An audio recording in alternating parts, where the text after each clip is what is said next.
They say you can't outrun destiny, but Dr. Arya Winters had spent 6 years in the remote mountains doing exactly that, running from a life that demanded she be someone she wasn't, hiding in a place where the only thing that mattered was whether you could stop the bleeding.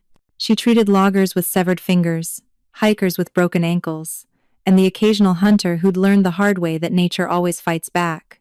But the night she found a massive silver wolf bleeding out in her clinic's parking lot, destiny stopped running and came straight for her throat. The storm had been battering Pinecrest Medical Clinic for 3 hours when Arya heard the scratching at the back door. Not unusual, injured animals often sought shelter during mountain storms. What was unusual was the size of the wolf that collapsed across her threshold when she opened the door. Easily 200 pounds, silver fur matted with blood and rain, eyes that flickered between unconscious gold and something disturbingly human.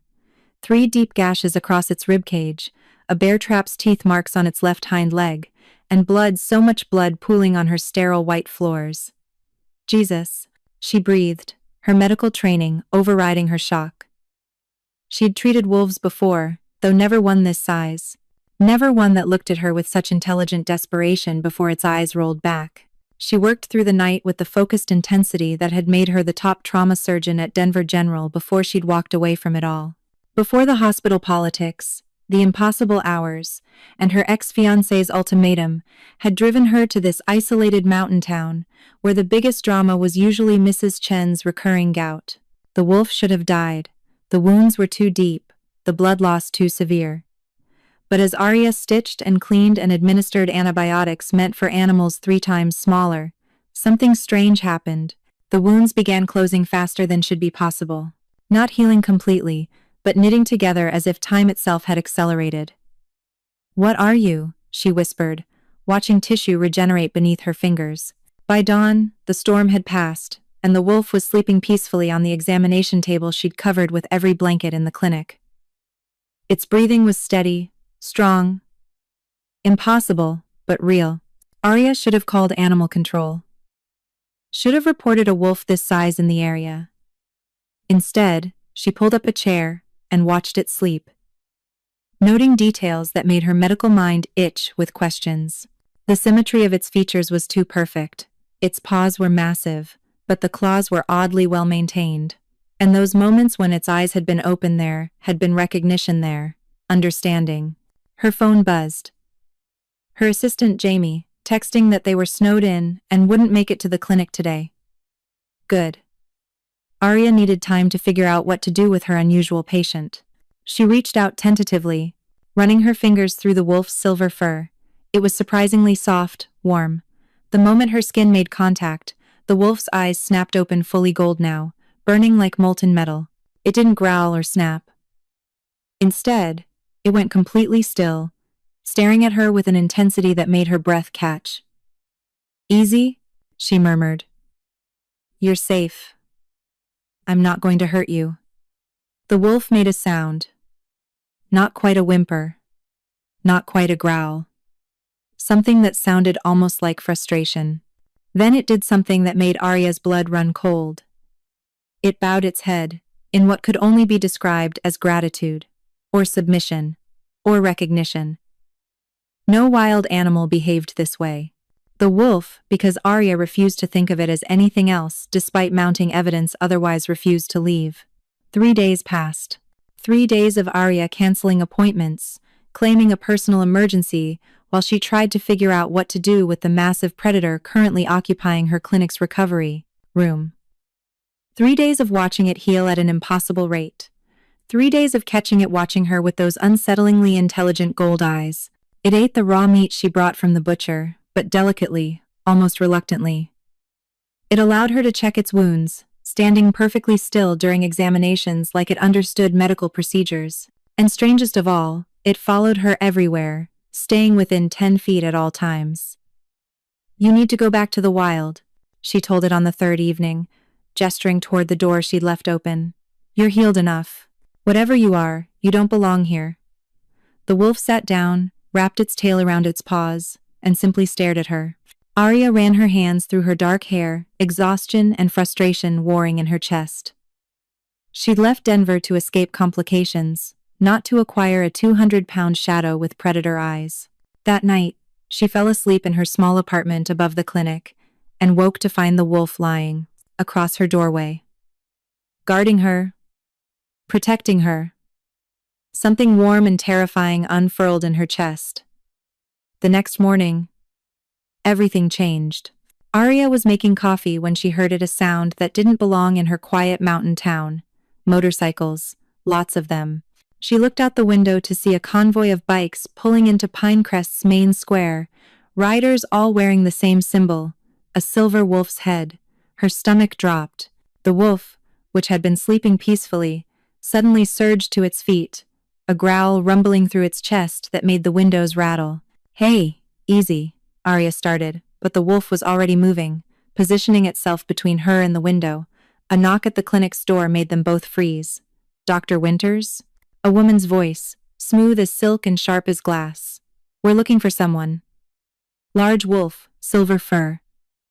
Injured about 4 days ago. We have reason to believe he sought shelter here." Arya's medical training kicked in. "Patient. Confidentiality applied to animals too, right?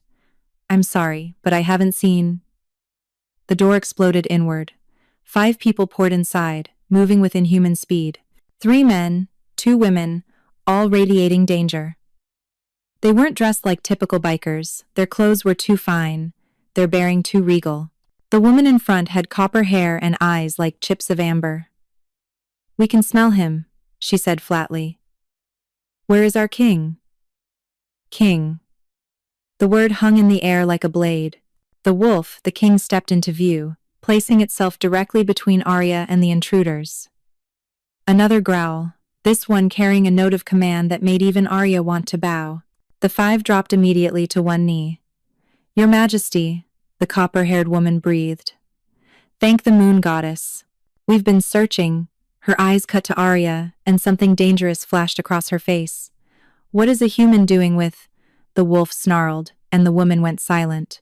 Arya's mind was reeling. "King. Majesty." These people had just called her patient a king. These people who moved too fast and smelled the air like predators and, "You're werewolves," she said faintly. "All of you." "Very astute, doctor," one of the men said dryly. He was massive, with dark skin and silver threading through his black hair. "And our king has apparently been playing house with a human for 4 days. This ought to be interesting." The copper-haired woman shot him a glare before turning back to Arya. "I am Saskia, the king's second. These are members of his high guard. We've been tracking him since he was ambushed by rogues near the border. He should have returned to the palace days ago." "Palace?" Arya repeated numbly. "The Moonshadow Court, 3 hours north." Saskia's tone suggested Arya was an idiot for not knowing. "Where our king rules over the largest werewolf pack in North America. Now, if you'll step aside." The wolf moved faster than thought, teeth bared at Saskia. Everyone froze. "He won't let us near him," one of the other high guards murmured. "He's protecting her." Saskia's eyes narrowed, studying Arya with new intensity. "Impossible. He's been searching for his mate for 10 years. There's no way a human..." She stopped, nostrils flaring. "Unless..." "Unless what?"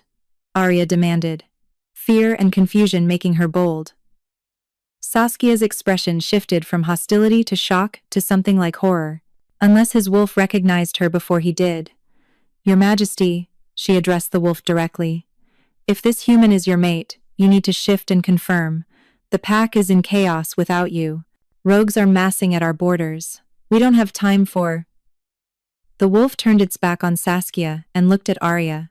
Really looked at her, with those burning gold eyes that held too much intelligence, too much emotion, too much everything. Then it began to change. Arya stumbled backward as the wolf's form rippled, bones cracking and reshaping, with sounds that would haunt her nightmares. Silver. Fur receded into human skin. 4 legs became 2. The massive lupine head reformed into features that were devastatingly, impossibly beautiful. In less than 30 seconds, where a wolf had stood, there was now a man. Naked, powerfully built, with silver hair that fell to his shoulders, and those same molten gold eyes. Scars crossed his torso, some old, some new, including the 3 she'd stitched just days ago. "Hello, Arya," he said, his voice rough like gravel and honey. "My name is Callahan Silvercrest, and you, apparently, are my mate." Then he collapsed. Arya's medical training saved her from complete panic. As Callahan Silvercrest, the werewolf king who'd been masquerading as her patient, crumpled to the floor, she was already moving, checking his pulse, his breathing, her hands steady even as her mind screamed. "He's not fully healed," she snapped at Saskia.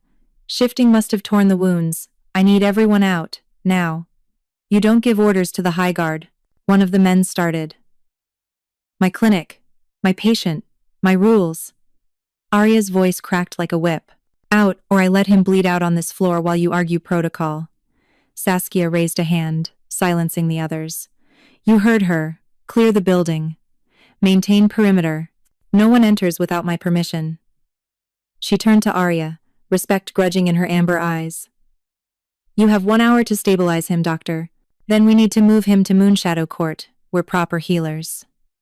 "Your proper healers didn't keep him alive when he was dying 4 days ago."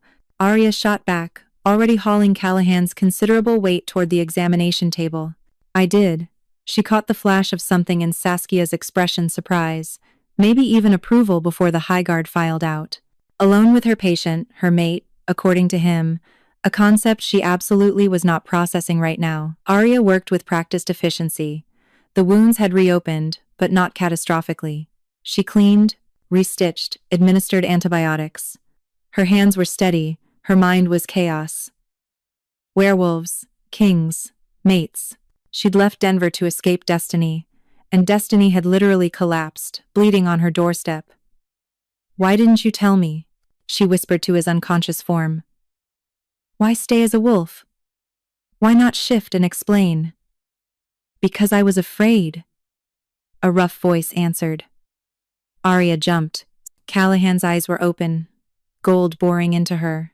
He'd pulled a sheet across his lap for modesty, but his torso was still bare, showing the fresh stitches and old scars that told stories of violence.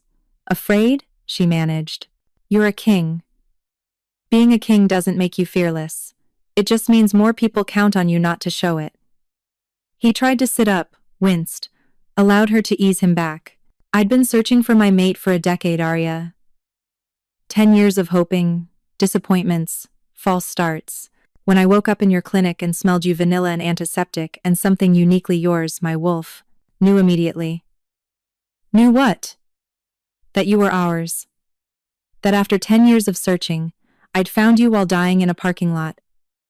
His laugh was bitter. "And you were human. Not a wolf, not part of our world. A human who looked at me with clinical detachment and medical efficiency, who saw a wounded animal, not a potential mate." Arya's throat tightened. "So, you just stayed? As a wolf?" "I told myself I was too weak to shift. That I needed more healing time." "But the truth?" His gold eyes held hers. "I was terrified that if I became human, if I told you what you were to me, you'd reject me. At least as your patient, you had to care for me, had to touch me, talk to me, let me stay near you." Something ached in Arya's chest. She recognized that fear. She'd felt it herself, back in Denver, when her ex-fiancé Marcus had given her the ultimatum: the hospital or him, her calling or their future. She'd chosen the hospital, and he'd made sure everyone knew she'd picked career over love. That she was cold, unfeeling, married to her work. Maybe that's why she'd run to the mountains. Not to escape complications, but to escape the pain of being told that who she fundamentally was would never be enough. "I don't understand this mate thing," she said quietly. "I don't understand your world. But I need you to understand mine. I'm not some prize to be claimed. I'm not a piece that fits into anyone's puzzle just because biology or magic or fate says so."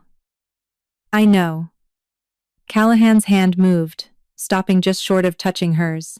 "The mate bond doesn't erase choice, Arya. It just means our souls recognize each other.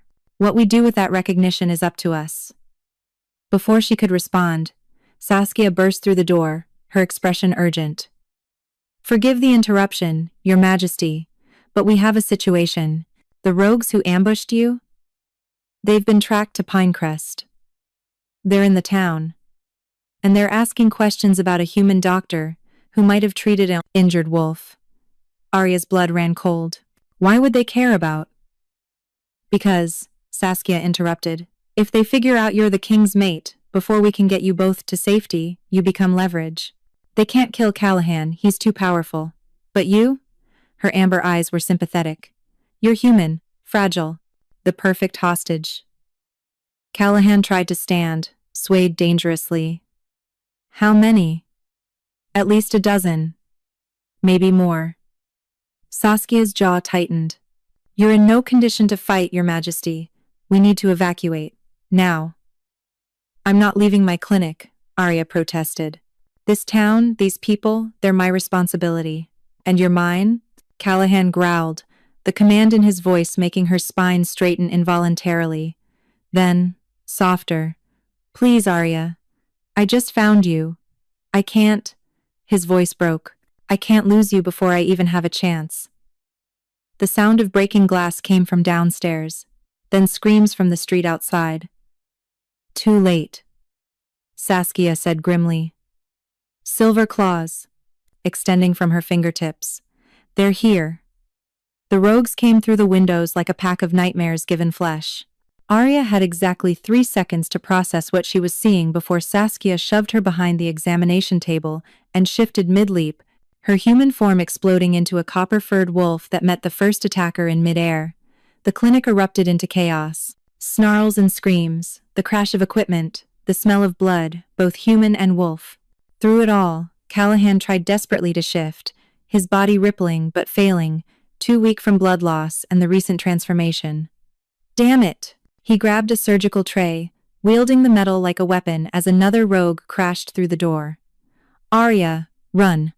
But Arya had spent 6 years in Denver General's trauma center.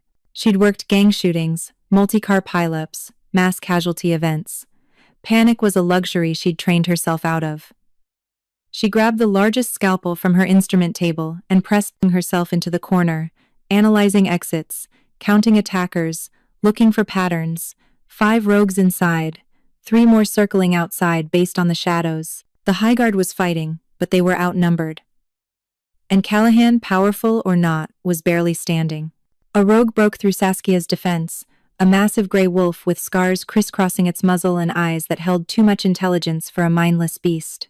It stalked toward Arya, ignoring the chaos around them, focused entirely on her. The human, it growled, its voice distorted but understandable. The king's mate. Perfect. Callahan roared, throwing himself between them despite his wounds. Blood immediately soaked through his bandages. Touch her and I'll tear you apart with my bare hands. The scarred wolf laughed a terrible, chilling sound. You're barely standing, Your Majesty. How exactly do you plan to? Arya didn't let it finish. She'd spent 6 years studying anatomy, learning exactly where to cut to, save lives. She knew just as precisely where to cut to end them.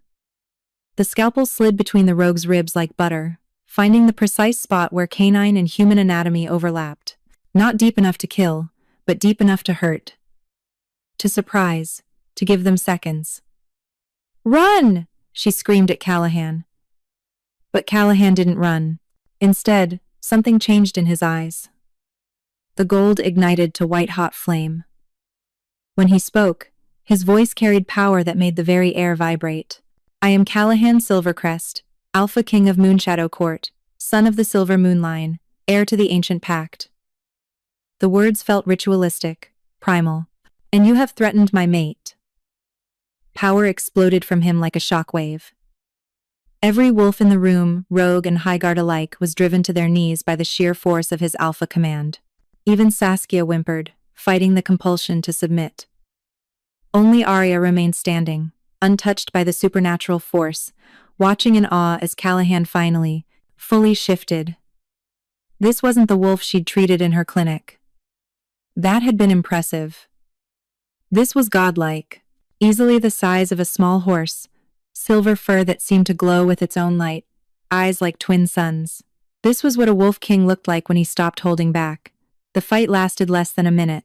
Callahan tore through the rogues with surgical precision, not killing, but incapacitating, leaving them broken and whimpering on her clinic floor. When the last one fell, he turned to Arya, his massive wolf form trembling with exhaustion and rage and something else. She should have been terrified. She'd just watched a man become a monster and destroy a dozen attackers. Instead, she walked forward and placed her hand on his silver muzzle. "You're bleeding again," she said calmly. "And you probably ripped half your stitches. Sit down before you pass out." The Wolf King blinked at her. Then, incredibly, Saskia shifted back to human form, staring at Arya with naked shock. "You just ordered the Alpha King to sit." "And he did. He's my patient," Arya said firmly, already examining Callahan's wounds. "And patients follow doctor's orders." One of the other high guards, the big man with silver-streaked hair, laughed loud enough to shake the walls. "Oh, I like her. Your Majesty, you've found yourself a mate with teeth." Callahan shifted back to human, Saskia quickly throwing him a blanket for modesty. His face was pale, his breathing labored, but his eyes were warm as they found Arya's. "I'm sorry you had to see that," he said quietly. "Sorry you had to defend yourself. Sorry." "Stop apologizing for being what you are," Arya interrupted. She was cleaning the reopened wounds with hands that only trembled slightly. "You protected me. You all did. That matters more than the how." "The rogues will report back," Saskia said grimly, already binding her own wounds. "Now they know for certain you're the king's mate. Every wolf in North America will know by morning." "Then we need to disappear," Callahan said. "Arya needs to come with us to Moonshadow Court where—" "No." Everyone turned to stare at Arya. "No?" Callahan repeated carefully. "I have patients here, a town that depends on me. I'm not abandoning them because some rogues decided I'm leverage." She met his gold eyes steadily. "I understand this mate thing puts a target on my back.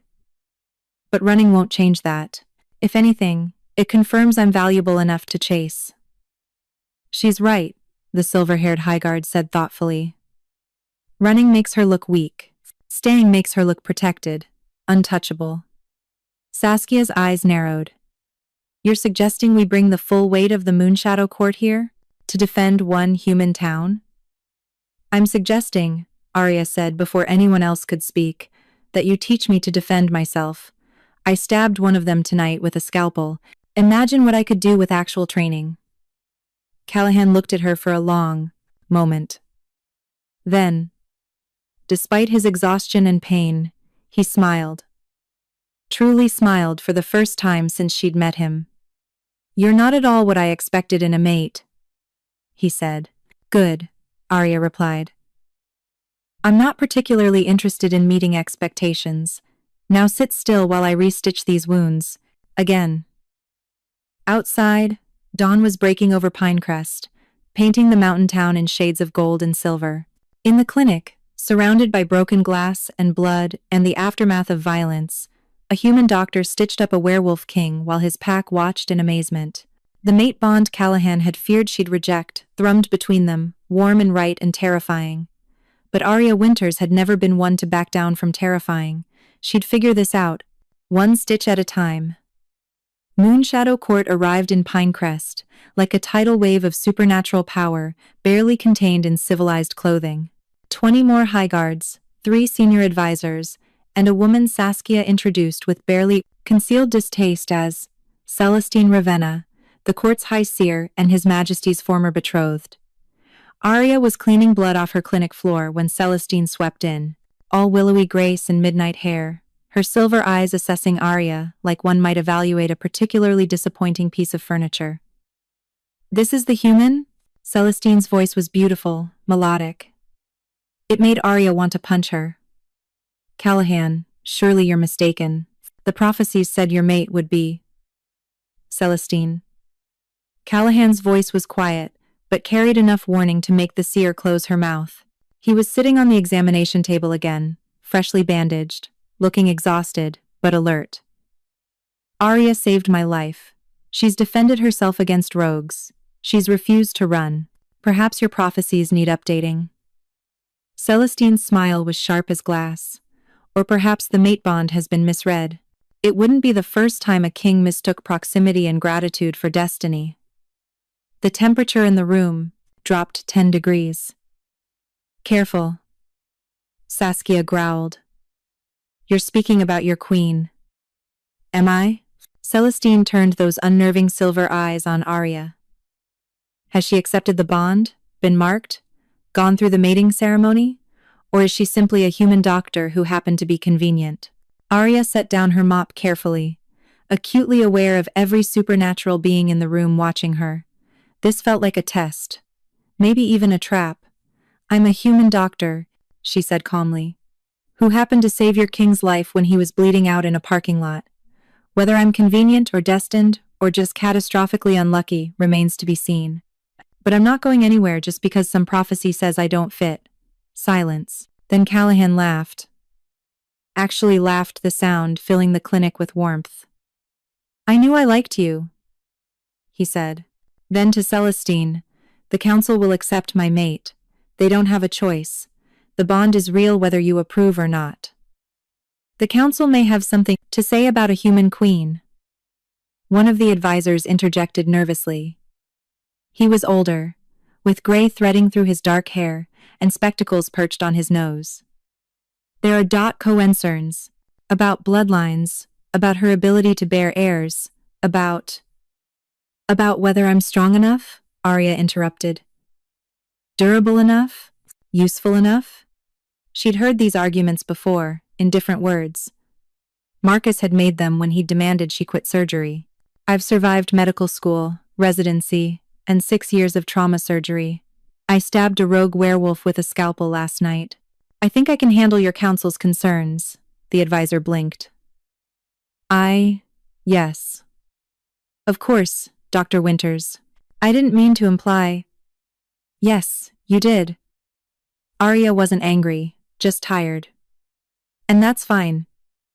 You don't know me. But you will, because I'm not going to fail just to make your prophecies feel better about themselves. Celestine's expression shifted, something like respect flickering across her face. Perhaps, there's more to you than I thought. But prophecy aside, you need to understand what you're walking into. The Moonshadow Court is not simply a pack, Dr. Winters. It's a political entity with alliances, enemies, and centuries of tradition.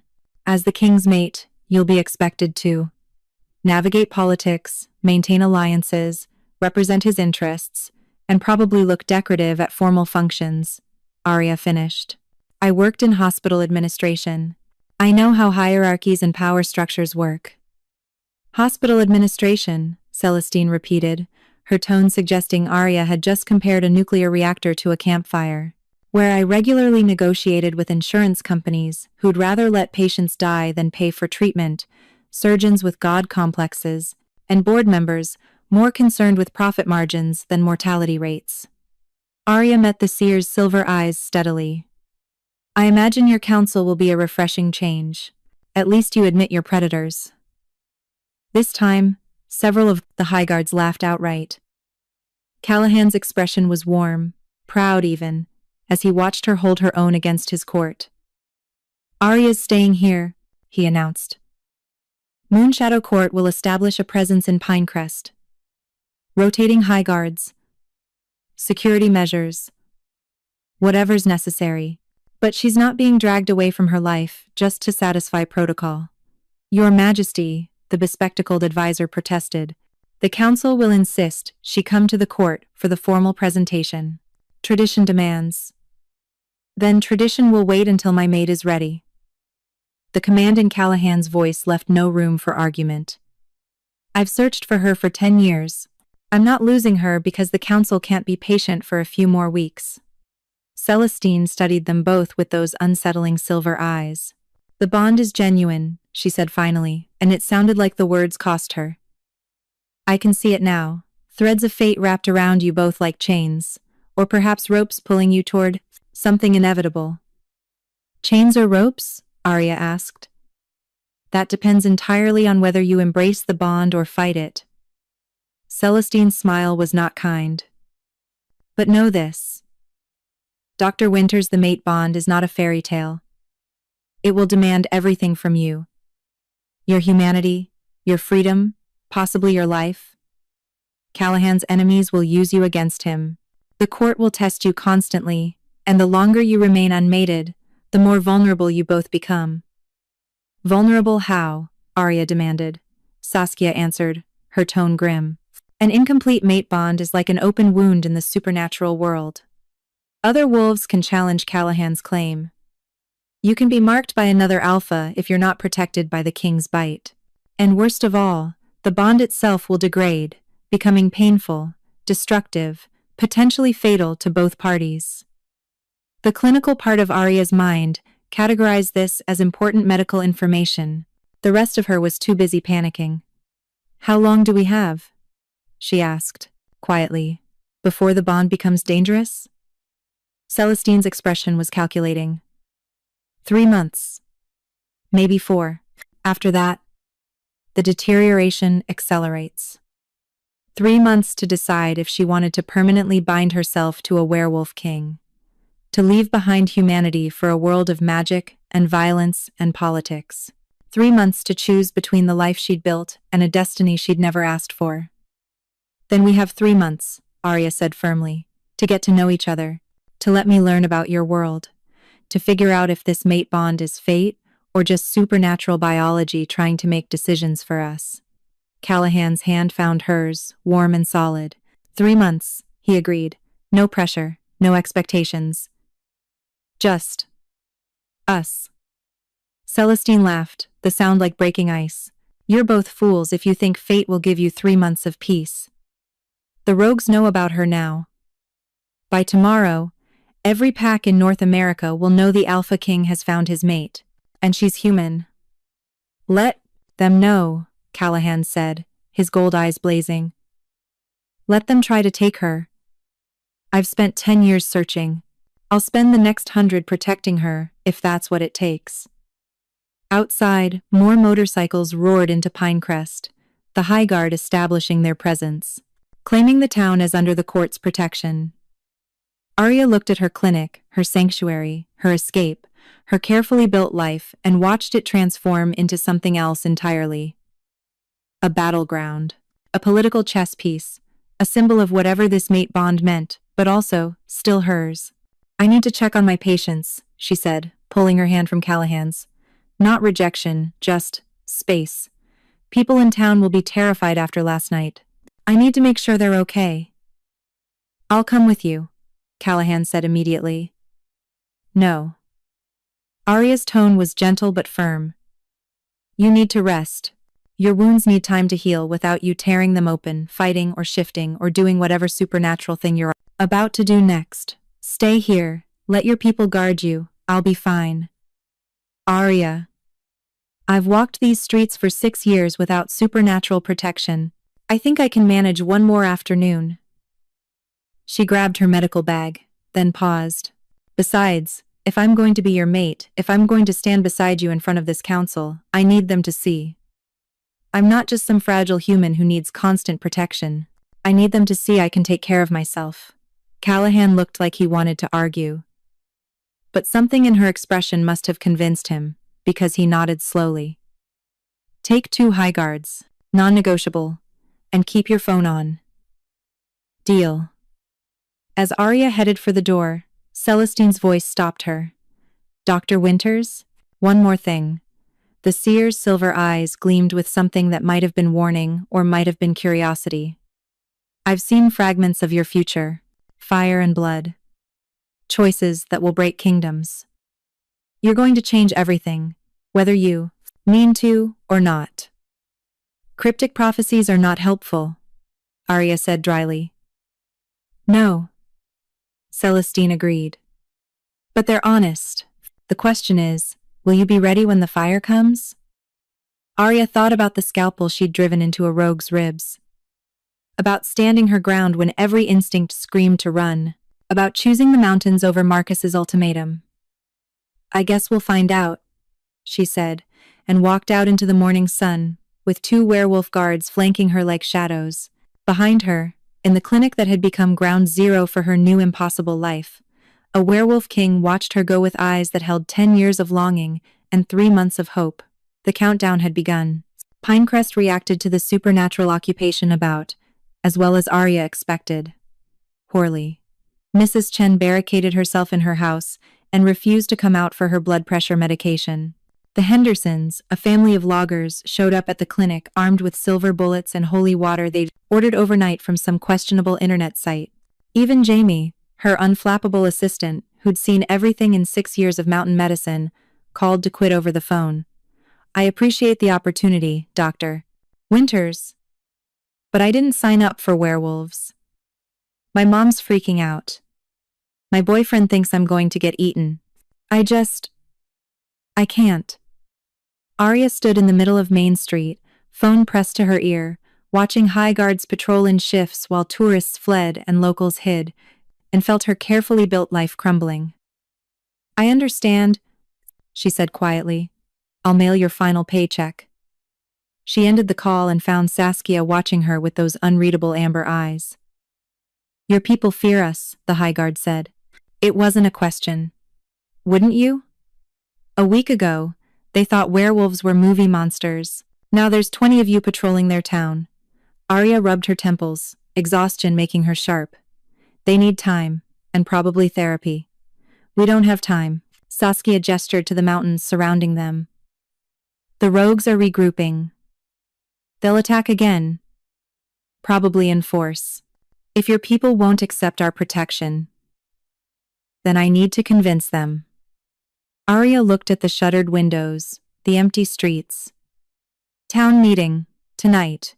I'll explain what's happening." "You'll tell them about the mate bond?" Saskia sounded skeptical. "I'll tell them enough, that the attack wasn't random, that your king is here for a reason, that the Highguard presence is temporary. Lie. Everything about this felt permanent, and that I'm not abandoning them." That afternoon, Arya drafted a message on every community board, every social media group, every communication channel Pinecrest had.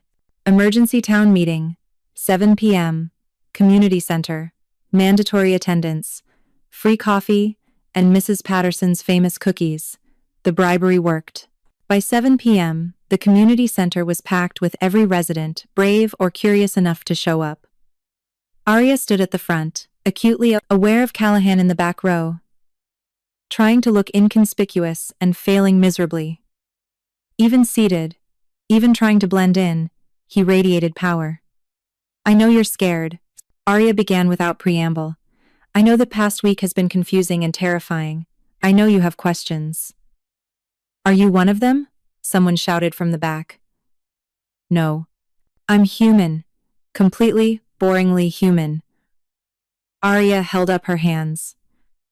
"But I did save the life of someone very important to their world. And that's made me valuable. A target."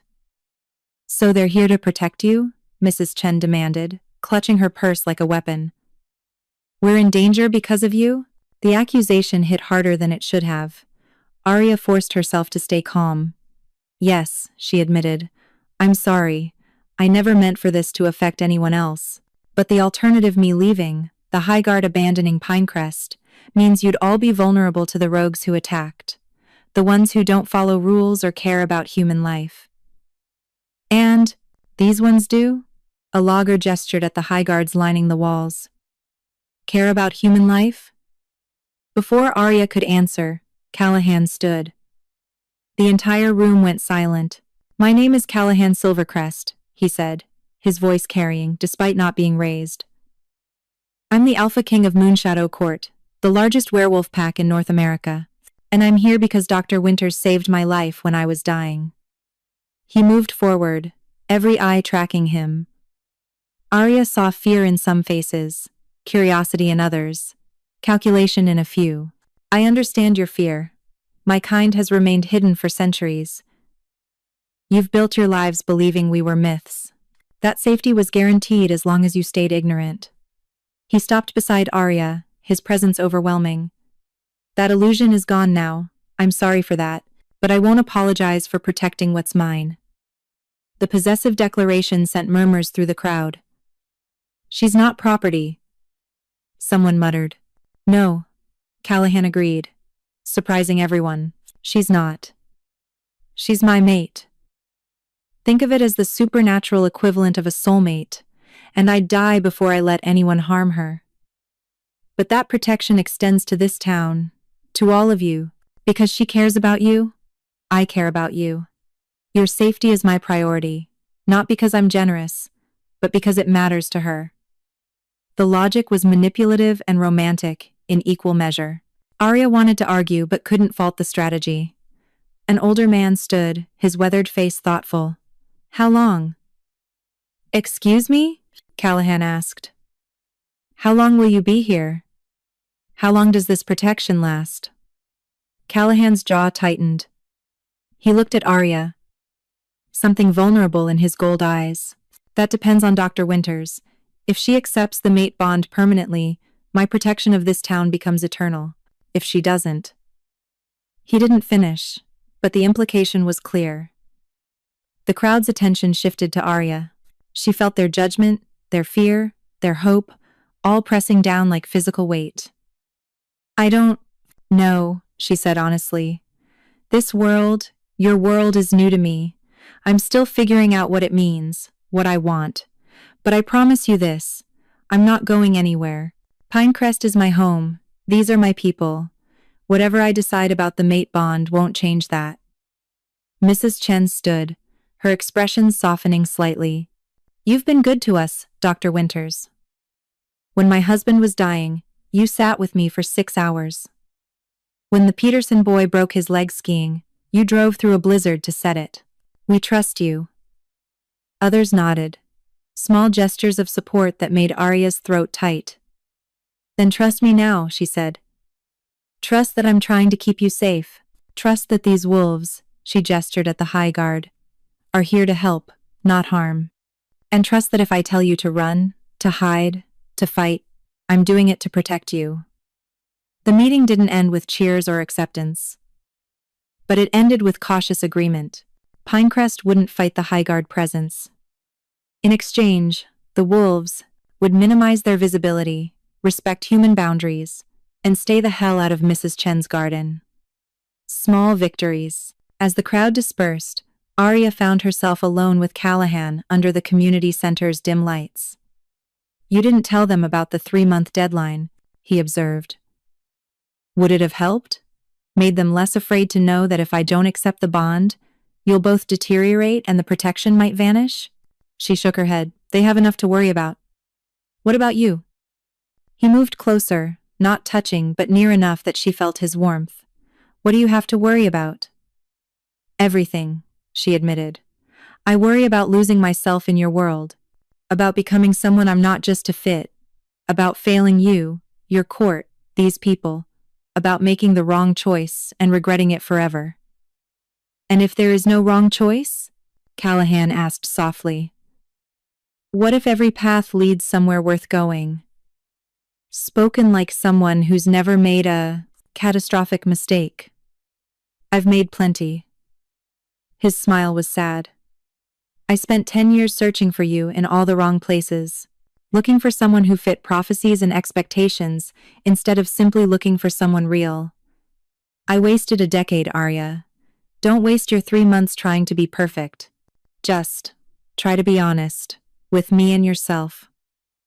Before she could respond, Saskia burst through the door, her expression urgent.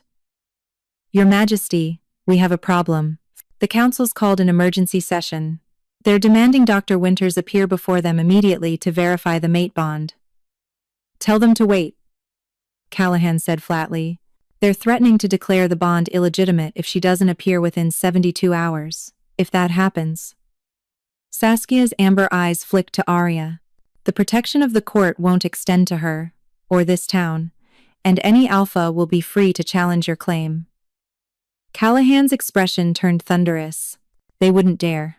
Celestine returned early, and gave her report. Some council members are skeptical about a human queen. They want proof. Saskia's tone made it clear what she thought of their skepticism. We have 3 days to get Dr. Winters to Moonshadow Court, or everything falls apart. Arya felt the walls closing in. 3 months had just become 72 hours. Then we go, she said before Callahan could argue. If the only way to buy time is to face your counsel, that's what we do. Arya, you don't have to. Yes, I do. She met his eyes steadily. You said it yourself. I'm yours. That means your problems are my problems. Your counsel wants proof? Let's give them proof. Callahan looked at her for a long moment, something fierce and possessive and tender burning in his gold eyes. All right, he said finally. We leave at dawn. But Arya? His hand cupped her cheek, thumb brushing her skin with devastating gentleness. When we get there, the council will test you, push you, try to break you to prove you're unworthy. Promise me, you'll fight back. She thought of Marcus's ultimatum. Of choosing herself over his expectations. Of 6 years building a life on her own terms. I've been fighting my whole life, she said. Why stop now? His smile was beautiful and terrible. That's my mate. Outside, the Highguard began preparations for the journey to Moonshadow Court. Inside, Arya Winters packed a bag for a world she didn't understand, to face a council that didn't want her, beside a king she was falling for despite every logical reason not to. 72 hours until her life changed forever. The countdown had accelerated. Moonshadow Court rose from the northern wilderness, like something from a fever dream, part fortress, part palace, all impossibility. Stone towers that shouldn't support their own weight. Walls that shimmered with protective wards. Arya couldn't quite see, but definitely felt, and everywhere the silver wolf insignia that marked this as Callahan's domain. The convoy of motorcycles and SUVs pulled through gates that opened without anyone touching them, and Arya felt the weight of hundreds of eyes watching from windows, from battlements, from shadows. They're evaluating you, Saskia murmured from the driver's seat. Wondering if you're worth their king's devotion. Comforting, Arya muttered. The vehicle stopped in a courtyard large enough to host armies. Callahan exited first, immediately surrounded by wolves, who bowed and greeted him with a respect that bordered on reverence. He moved through them with practiced ease, Alpha King in his element, until he reached Arya's door and opened it himself. Welcome to my home, he said, offering his hand. She took it, stepped out, and felt every conversation in the courtyard stop. She's so small, someone whispered. Human, completely human. What was the king thinking? Arya straightened her spine and lifted her chin. She'd faced hostile hospital boards and territorial surgeons. She could handle judgmental werewolves. A woman approached older, with silver hair and eyes like chips of ice. Her bearing screamed authority. Your Majesty. Welcome home. I trust your injuries have healed? Completely, thanks to Dr. Winters. Callahan kept Arya's hand firmly in his. Arya, this is Morgana Nightshade, head of the council and my late father's chief advisor. Dr. Winters. Morgana's smile didn't reach her eyes. How unexpected. I trust you understand the gravity of appearing before the council. I understand you don't believe I'm Callahan's mate and need convincing, Arya said bluntly. So, let's skip the pleasantries and get to the part where you test me. Morgana's expression flickered surprise, maybe even respect. Direct. I appreciate that. Very well, Dr. Winters. The council convenes in 1 hour. I suggest you prepare yourself. She swept away, taking half the courtyard with her. She hates me, Arya observed. She hates change. Callahan corrected. And you represent the biggest change this court has seen in centuries. Come on, I'll show you to your rooms. Rooms, plural? You're an unmated female in a court full of dominant wolves. Protocol demands separate quarters until the bond is formalized. His jaw tightened.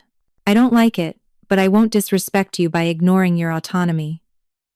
The rooms he showed her to were stunning, all stone and silver, with windows overlooking forests that stretched to the horizon. A massive bed, a bathroom with a tub large enough to swim in, and a walk-in closet already filled with clothes in exactly her size. How? She started. Celestine. She has a gift for knowing what people need before they do. Callahan lingered in the doorway like he wanted to come in, but wouldn't without invitation. The council meeting will be formal. Interrogatory. They'll ask invasive questions about the mate bond, about your intentions, about your worthiness. And if I fail their test? His expression darkened. You won't fail. But if they try to reject you, I'll burn this court to the ground before I let them take you from me. The declaration should have been frightening. Instead, it made something warm unfurl in Arya's chest. Don't burn anything yet, she said. Let me face them first. I've dealt with worse than territorial werewolves. Have you? He moved closer, his presence overwhelming the space between them. Because from where I'm standing, you're about to walk into a room full of predators who'll do everything they can to prove you don't belong. And you're doing it alone without protection because I can't defend you in there without making you look weak. Then I'll defend myself. She met his gold eyes steadily. I didn't come here to hide behind you, Callahan. I came here to prove I can stand beside you. He looked at her like she'd just solved every problem he'd ever had. How are you real? Before she could answer, he closed the distance and kissed her. It wasn't gentle. It was desperate and hungry and terrifying in its intensity. The mate bond flared between them, electric and overwhelming, and for a moment Arya forgot how to breathe, forgot how to think, forgot everything except the feeling of his mouth on hers, and his hands in her hair, and the absolute rightness of it. When they finally broke apart, both breathing hard, Callahan pressed his forehead to hers. 3 months, he said roughly. You asked for 3 months, and I'll give them to you. But Arya? I already know my answer. I've known since I woke up in your clinic and you looked at me like I was just another patient who needed saving. You're it for me, the only one. Whether you accept the bond or not, that won't change. Then he was gone, leaving her alone in rooms that were beautiful and foreign and nothing like the small apartment above her clinic. Leaving her with 1 hour to prepare for a council that wanted her to fail. Arya looked at herself in the mirror, dark hair tangled from Callahan's hands, lips swollen from his kiss, eyes wide with fear and determination in equal measure.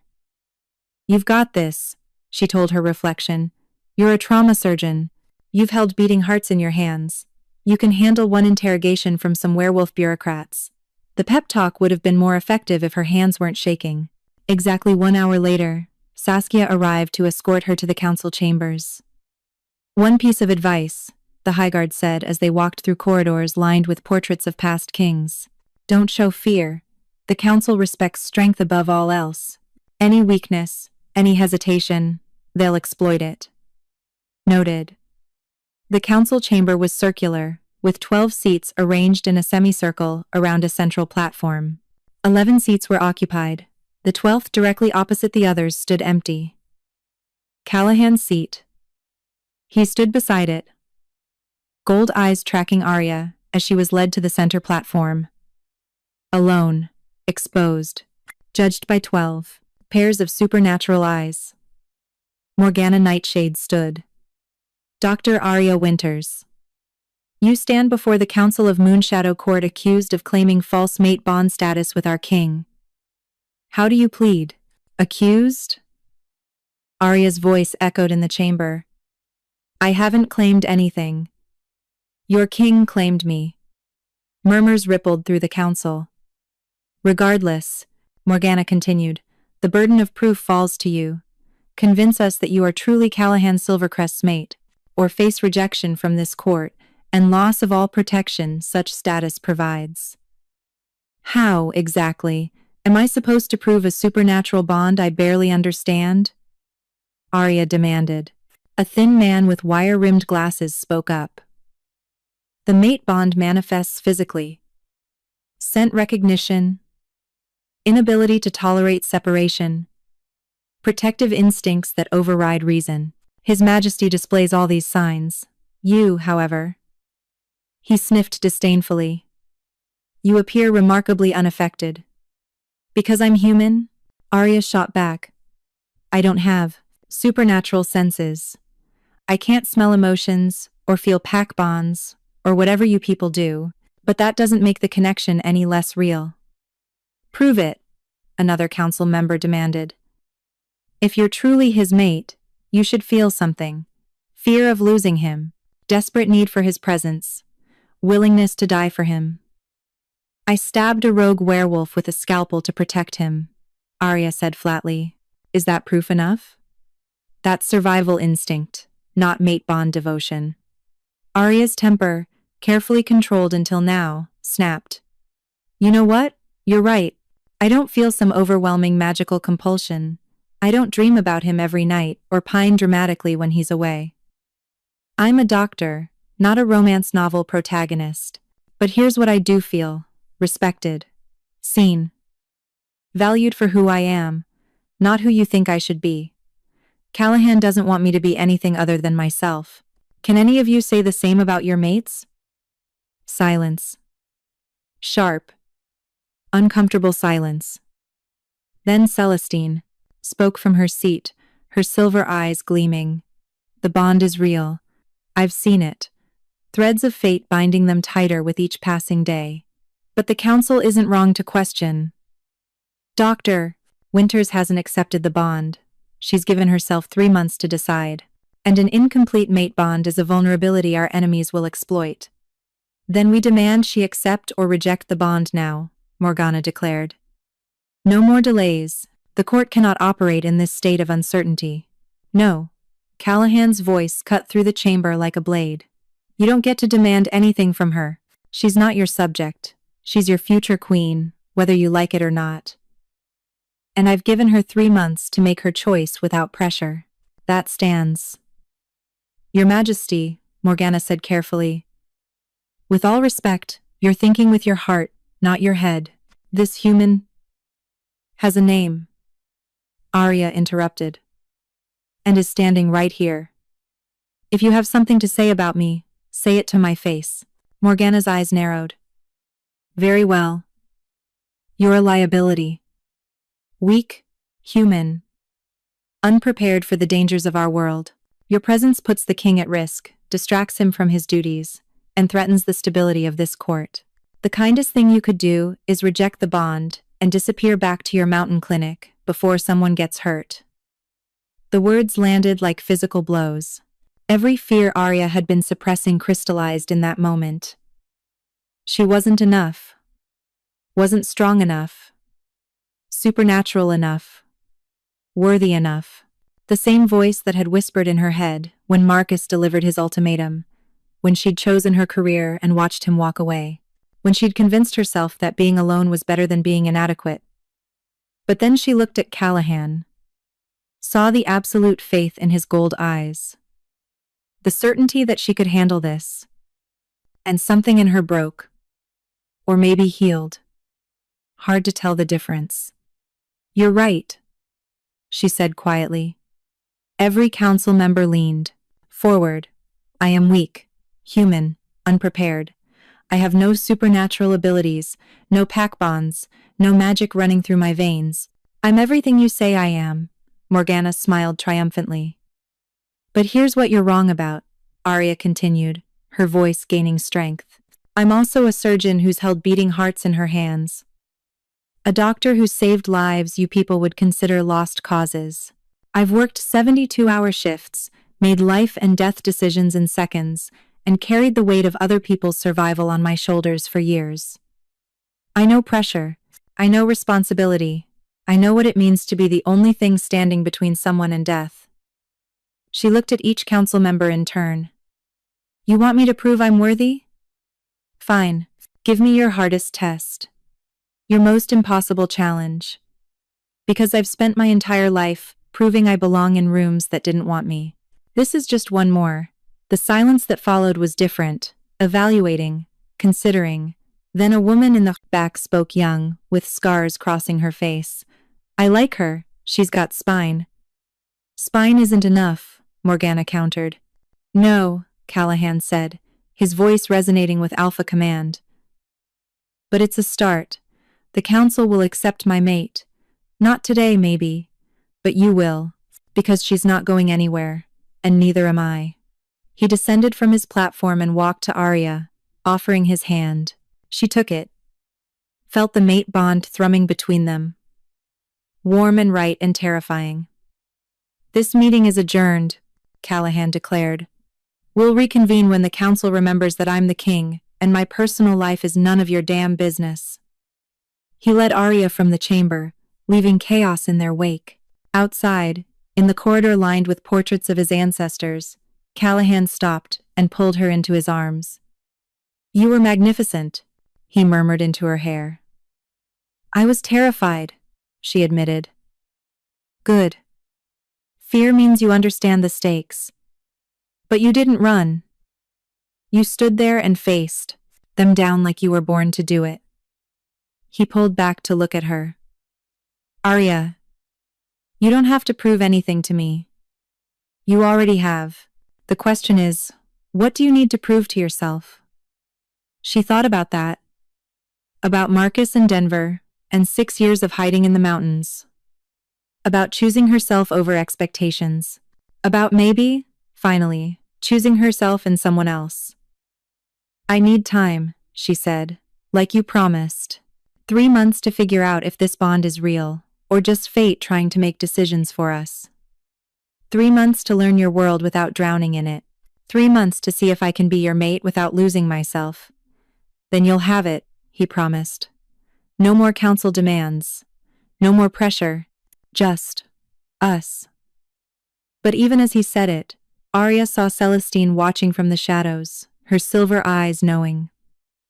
3 months felt like both forever, and nowhere near enough time. The attack came 3 weeks later, in the dead of night. When Arya had finally started to believe maybe, just maybe, she could belong here. She'd spent those weeks learning the court's rhythms, training with Saskia in basic self-defense, sitting in on pack meetings she barely understood, and spending stolen hours with Callahan that felt like the beginning of something real. Not just the mate bond pulling them together, but genuine connection. Shared laughter, comfortable silences, the terrifying vulnerability of letting someone see you completely. She was dreaming of mountain snow and silver wolves when the explosion shattered her windows. Arya hit the floor on instinct, glass raining around her, her medical training automatically cataloging injuries, minor cuts, possible concussion if she'd hit her head, ringing in her ears that suggested temporary hearing damage. The door burst open. Saskia, in half-shifted form, all claws and fury. Rogues, 50, maybe more, they breached the outer defenses. "We need to move you to the safe room now." "Callahan is already fighting. Come on." They ran through corridors filled with screaming and smoke and the sounds of combat. Arya caught glimpses of the battle wolves tearing into each other, blood painting stone walls, highguards fighting with lethal precision. Then she saw him, Callahan in full wolf form, massive and terrible, fighting 3 rogues simultaneously. He was magnificent and monstrous in equal measure, all raw power and alpha dominance. And he was losing, not in skill, but in numbers. For every rogue he defeated, 2 more took its place. They were coordinated, strategic, focusing their attacks on the king while avoiding his high guard. "They're trying to separate him," Arya realized. "Draw him away from protection." "Standard rogue tactics," Saskia confirmed, pulling her toward the safe room's reinforced door. "But the king can handle," Callahan went down. A massive gray rogue, a different one, but equally scarred, had his jaws locked around Callahan's throat. Not biting down, yet, but the threat was clear. Every highguard froze. "Stand down," the rogue growled, his voice carrying supernatural command. "Or, I kill your king." The fighting stopped. 50 rogues surrounded 20 highguards in a courtyard painted with blood and silver moonlight. A perfect checkmate. "What do you want?" Morgana demanded, appearing from a doorway with council members flanking her. "What we've always wanted. Freedom. The old ways restored. And the human who dared claim mate bond status with our king." The rogue's eyes found Arya. "Give us the girl, and we'll leave. Keep her, and we'll tear this court apart, starting with his throat." Arya felt every eye turn to her, saw the calculation in Morgana's expression. the desperation in the High Guard's faces. The impossible choice laid bare, her life for the courts, for Callahan's. Don't, Callahan growled, his voice strained but absolute. Arya, don't you dare. But she was already moving, pulling away from Saskia's grip, walking toward the standoff with hands raised. I'll go, she said clearly. Let him live, and I'll come willingly. No, Callahan surged against the rogue's hold, but teeth bit down, drawing blood. He went still, gold eyes, blazing with fury and terror. Smart girl, the rogue said. Walk forward slowly. No tricks, no. Arya lunged for a fallen Highguard's weapon, not a gun, but something like a taser modified for supernatural biology. She'd watched Saskia use them in training. Watched how they overloaded a werewolf's nervous system for exactly 3 seconds. 3 seconds.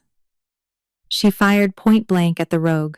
It convulsed, jaws releasing Callahan, who immediately tore free, and everything happened at once. Callahan shifted mid-leap, his massive wolf form becoming something else, something that belonged in nightmares and ancient myths. Larger, more powerful, wreathed in silver fire that burned without heat. His true alpha form. The first time Arya had seen it unleashed, without restraint. He tore through rogues like they were paper, each strike precise and devastating. The Highguard rallied around him, turning defense into offense. Within minutes, the 50 rogues were either dead, fleeing, or begging for mercy. But Arya didn't see most of it. Because the rogue, in its death throes, had lashed out. Claws had connected with her abdomen, tearing through flesh with terrifying ease. She looked down to see blood, so much blood pouring from wounds that no amount of pressure would stop. Oh, she said faintly. That's not good.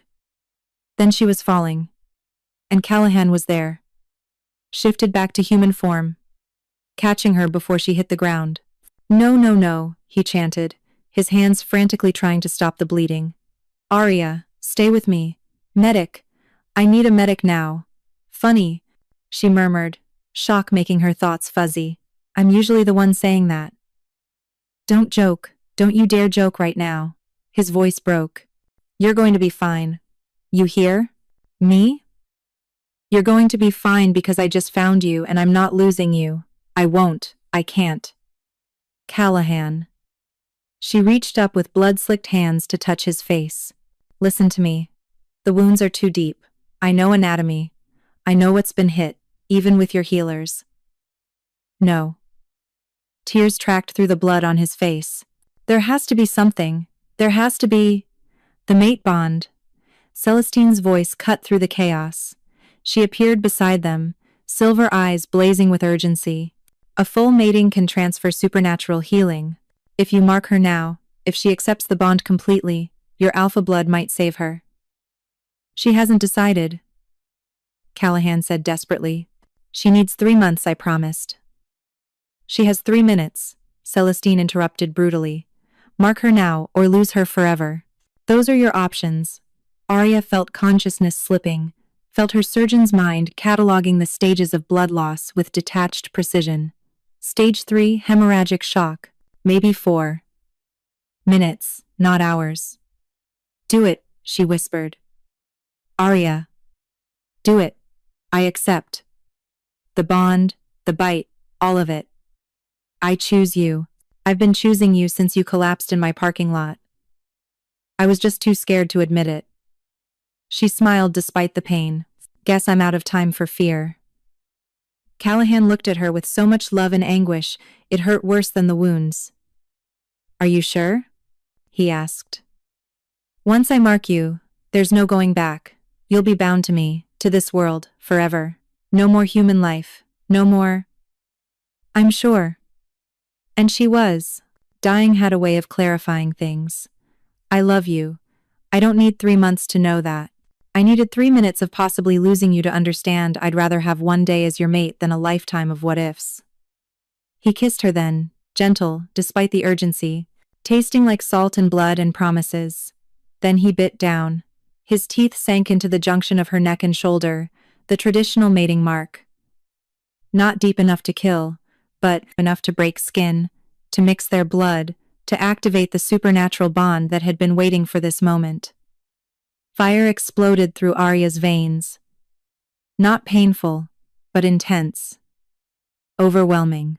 She felt Callahan's alpha power pouring into her, his wolf recognizing hers, except she didn't have a wolf.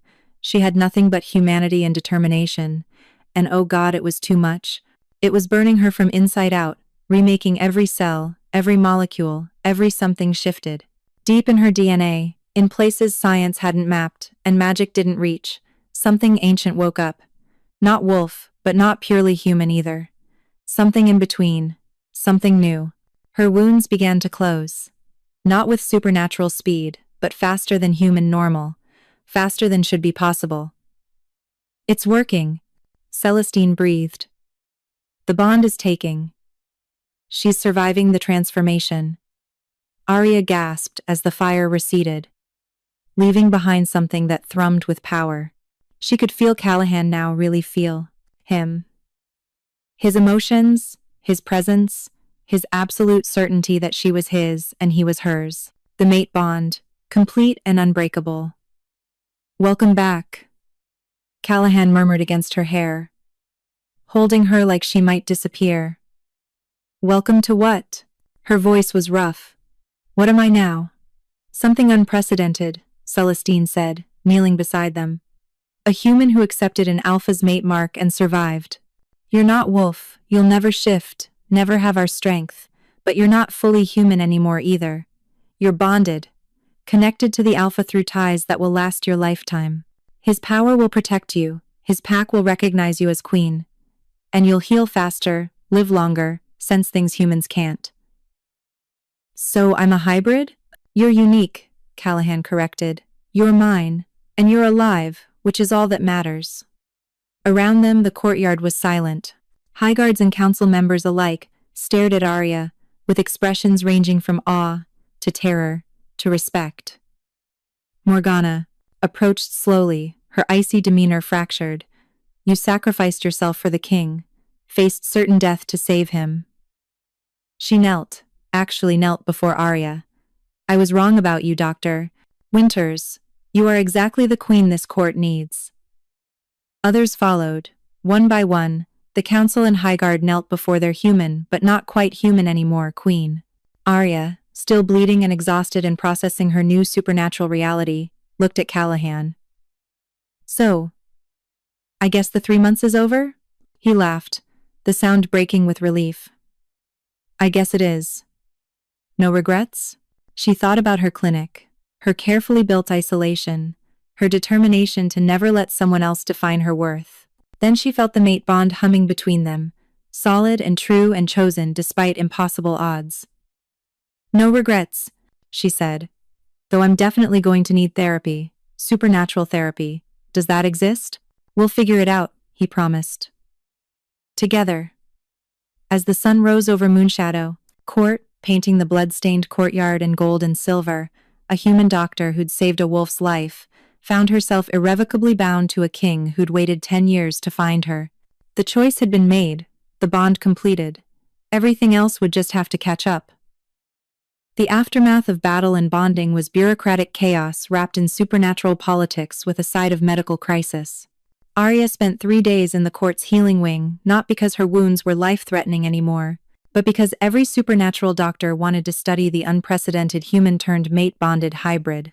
She was poked, prodded, scanned with equipment that shouldn't exist, and asked endless questions about what she felt, sensed, experienced. It's like having an extra sense, she tried to explain to a healer documenting her case.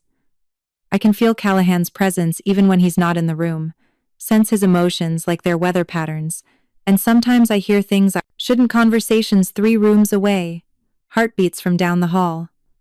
Enhanced senses without the full werewolf transformation, the healer murmured, scribbling notes. Fascinating. Your human physiology is adapting to alpha blood in ways we've never documented. Callahan visited between council meetings, sitting by her bedside with dark circles under his gold eyes and hands that constantly sought contact holding hers, brushing her hair back, reassuring himself she was real and alive in his. You look terrible, Arya told him on day 2. You almost died 3 days ago. I'm allowed to look terrible. But he smiled, and something in her chest unclenched. On day 4, they let her out of the healing wing on the condition she reported any unusual symptoms immediately. Arya agreed, then promptly ignored half the restrictions to attend her first official council meeting as acknowledged mate. The council chamber felt different this time, less hostile, still evaluating, but with something approaching respect. Morgana stood as Arya entered, and everyone else followed suit. Your Majesty, the head council member said, using the title naturally now. Welcome. We have much to discuss. About the rogue attack? Arya asked, taking the seat beside Callahan's throne that had been empty for centuries. That, and its implications. The rogues knew our defenses, our routines, our weaknesses. Someone inside the court fed them information. Morgana's expression was glacial. We have a traitor. The word hung in the air like poison. Who? Callahan demanded, his alpha command making windows rattle. We're still investigating, but evidence points to someone high-ranking, someone with access to security protocols and the king's personal schedule. Morgana hesitated. There's more. One of the rogue leaders survived. We have him in custody. He's offered to trade information about the traitor for leniency. No deals, Callahan started. Wait. Arya leaned forward, her tactical mind, sharpened by years of hospital politics already working. What information? How credible? Morgana looked surprised by the question, then thoughtful. He claims the traitor is working with a larger organization. That the attack on Moonshadow Court was only the beginning of a coordinated effort to destabilize werewolf leadership across North America. A coup, one of the younger council members said, pack wars on a continental scale. Arya felt Callahan's rage through the mate bond, a living thing that wanted to tear and burn and destroy. She touched his hand, grounding him. Then we need that information, she said calmly. Not a deal, exactly. But leverage. What does he want beyond leniency? Protection. He claims if he talks, the organization will send assassins. Morgana's jaw tightened. He wants sanctuary, witness protection, werewolf style. Absolutely not, Morgana said. He's responsible for 3 Highguard deaths and he has information that could prevent hundreds more, Arya interrupted. I'm not saying forgive him. But if he can identify the traitor and expose this organization, isn't that worth keeping him alive? The council members exchanged glances. This was new territory, a human queen participating in supernatural politics, offering strategic input. It's not traditional, one elder ventured. Nothing about this situation is traditional, Arya countered. But I spent 6 years in a hospital where politics killed more patients than disease. I know how to spot patterns. How to read power plays. This organization? They're probing for weakness. The rogue attack wasn't meant to kill Callahan, they could have sent more forces for that.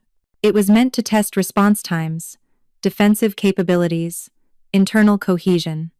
She stood, moving to the tactical map on the chamber wall. They're gathering intelligence for a larger assault, which means we need to move first.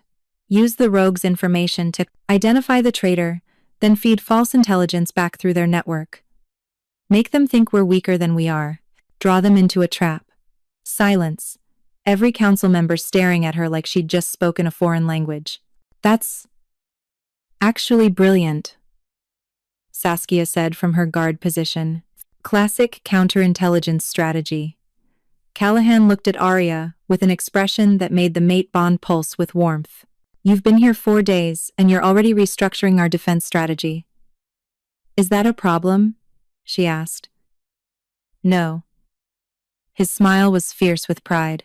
It's perfect. The council will implement Dr. Winter's suggestion. Morgana, arrange the rogue's transfer to secure holding. Saskia, assemble a team to begin counterintelligence operations. The rest of you, start reviewing anyone with high-level security access. I want names by tomorrow.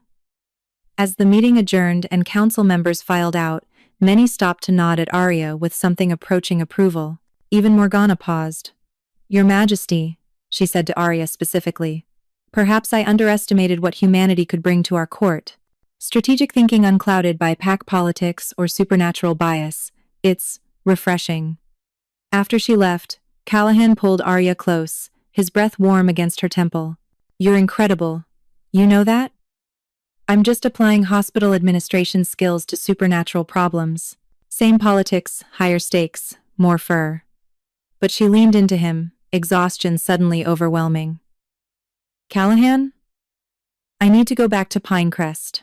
Soon. Check on my patients, make sure the town's okay, pack up my things if I'm really staying here permanently."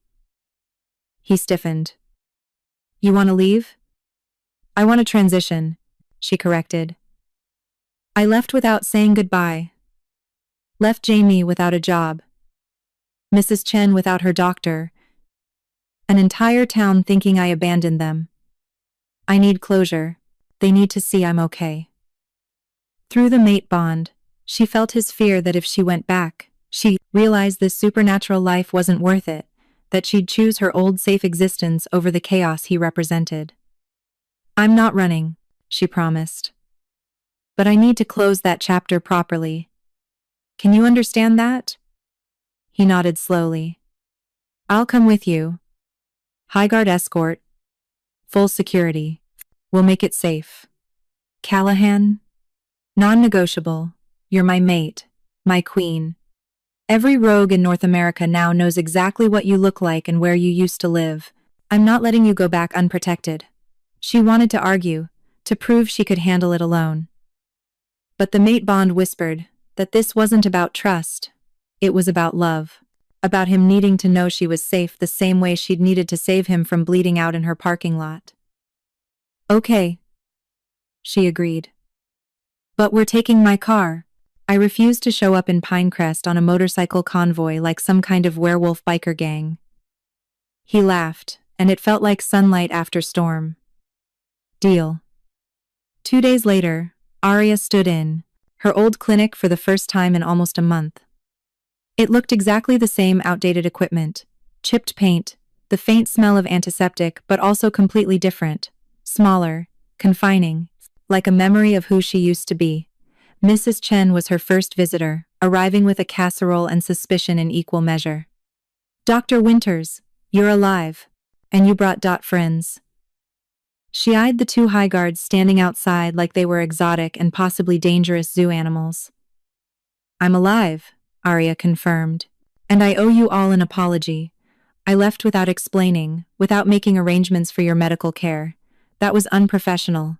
You left to save us, Mrs. Chen corrected, surprising her. "That young man of yours, the king he came by after you disappeared, explained you were protecting the town by leaving. Set up a new doctor too, Dr. Martinez. He's good. Not you, but good." Relief flooded through Arya. "I'm glad. I was worried that we'd be angry. We were. But then we thought about how you spent 6 years taking care of us, never complaining, always there when we needed you. Figured you'd earned one emergency of your own." Mrs. Chen's expression softened. "You look different." "I feel different." Arya touched the mate mark on her neck, still healing. "A lot has changed." "Are you happy?" The question caught her off guard. Was she happy? Her life had been upended, her humanity fundamentally altered, her quiet mountain existence replaced with supernatural politics and pack wars, and a mate bond that terrified her as much as it fulfilled her. But when she thought of Callahan, of the court, of finding a place where her strategic mind and medical skills mattered in new ways. "Yes," she said, surprised by how true it was. "I'm happy." Mrs. Chen nodded like this confirmed something. "Then we're happy for you, even if you did run off with a werewolf king. We'll expect wedding invitations." Arya laughed until tears pricked her eyes. "I'll see what I can do." The rest of the day was a blur of similar encounters. Former patients wishing her well. Jamie apologizing for quitting. I panicked. Werewolves. The Hendersons bringing flowers and awkward congratulations. By sunset, Arya had said her goodbyes, packed her essential belongings, and stood in the empty clinic one last time. "Ready?" Callahan asked from the doorway, his presence comforting and solid. Almost. She did one final walkthrough, touching examination tables where she'd saved lives, looking at diplomas on walls that documented her old achievements. "I need to let her go. The person I was here, the doctor who thought hiding in the mountains was the same as healing." "And who are you now?" "Still figuring that out, but, I think, someone braver. Someone who stopped running." She turned to face him. Someone who chose love over safety and found out they could be the same thing. He crossed the room and kissed her, gentle and reverent. "For the record, I'd have loved you as that mountain doctor too, but I'm grateful I get to meet this version. Even though she's terrible at supernatural politics and keeps accidentally challenging council members, especially because of that." They locked the clinic doors behind them. Arya didn't look back. Forward was a court that was learning to accept her, a mate who loved her for exactly who she was, a supernatural world that terrified and fascinated her in equal measure, and somewhere in the shadows an organization planning to tear it all down. But that was tomorrow's problem. Tonight, she drove away from her old life with a werewolf king in the passenger seat and bodyguards following at a respectful distance, heading toward a future she was finally ready to claim. The countdown was over, the choice made, the bond complete. Everything else was just beginning. The traitor was revealed in the worst possible way. During Arya's official coronation as queen, she'd spent 3 weeks preparing for the ceremony, learning protocols, practicing speeches, being fitted for a gown that somehow looked regal, without making her feel like she was playing dress-up. The entire werewolf community had been invited, alphas from every major pack in North America, along with representatives from other supernatural factions. A display of unity and strength. A message that Moonshadow Court stood unshakable, except it was all falling apart in real time. Arya stood on the dais in the grand hall, wearing silver silk and Callahan's mother's crown, while 200 supernatural beings watched one of the council's most trusted members, Elder Thomas Blackwood, be dragged forward in silver chains. The evidence was damning. Encrypted communications with the rogue organization. Payment records showing bribes. Most damning of all, a detailed plan to assassinate Callahan during the coronation ceremony and blame it on rival packs, throwing the werewolf world into chaos. "Thomas," Callahan said, his voice carrying the weight of personal betrayal. "You served my father for 40 years. Why?" Blackwood looked up, his face gaunt but defiant. "Because your father understood tradition, power, the old ways that kept our kind strong. And then you became king and started changing everything, softening, talking about alliances and peace." His eyes cut to Arya with pure venom. "And now you've taken a human mate. Made her queen. You're destroying everything we are." "I'm evolving what we are," Callahan corrected. "Moving us forward instead of clinging to a past that no longer serves us. By putting an abomination on the throne?" Blackwood spat. "She'll birth no heirs. She can't even shift. What kind of queen?" "The kind," Arya interrupted, her voice steady despite rage trembling through the mate bond. "Who saw the trap you set during my medical evaluation? The poison you had the healers introduce to my treatment, hoping my hybrid physiology would react fatally." Gasps rippled through the hall. Callahan's eyes went molten gold. "You tried to kill her?" His voice dropped to something subterranean and terrible. "I tried to save our court from a mistake," Blackwood said, unrepentant. "A human queen will destroy us. The organization I contacted would have restored proper order. They would have—" He never finished. Callahan moved faster than thought, his hand closing around Blackwood's throat. "You tried to kill my mate?" he growled, and the alpha command in his voice brought every wolf in the hall to their knees. Even Arya felt the compulsion, though the mate bond shielded her from the worst of it. "Give me one reason not to end you right now." Through the mate bond, Arya felt Callahan's fury. His wolf demanding blood, justice, vengeance. It would be so easy to let him kill Blackwood, so satisfying, but then they'd be no better than the organization they were fighting. Callahan. She touched his arm, and he froze. Don't. Not like this. Not in rage? He tried to kill you, Callahan said, his voice breaking. He poisoned you, planned your death. I know, and I'm furious too, but this? She gestured at Blackwood, at the hall full of witnesses. This is exactly what they want.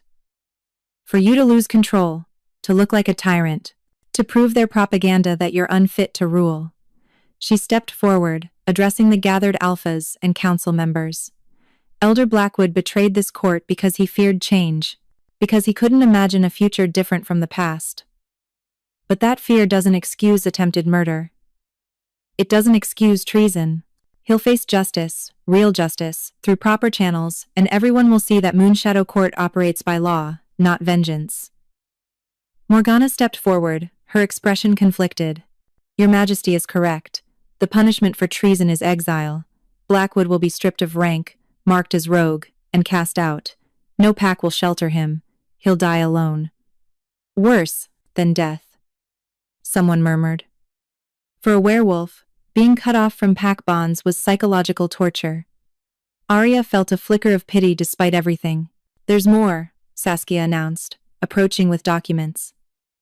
We've traced Blackwood's communications, the organization behind the rogues, behind the attacks they call themselves the Purists.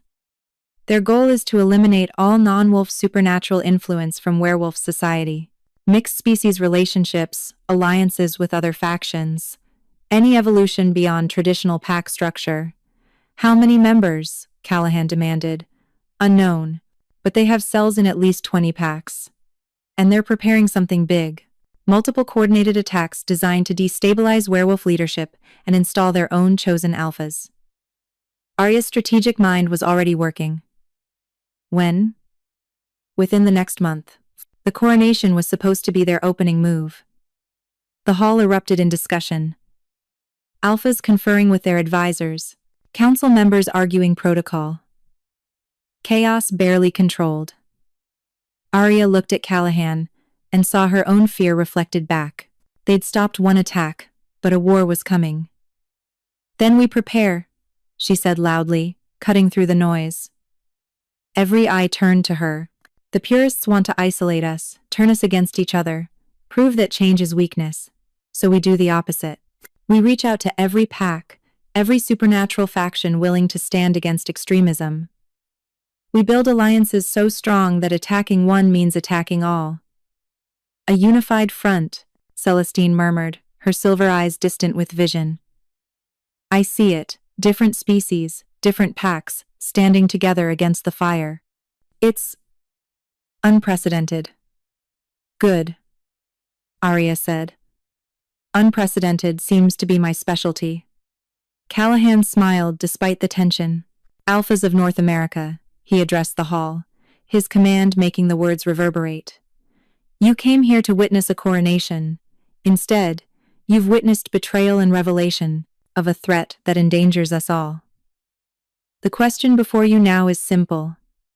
Do we face this threat divided, as individual packs fighting for survival? Or do we stand together? Silence, loaded with centuries of pack rivalries and territorial disputes.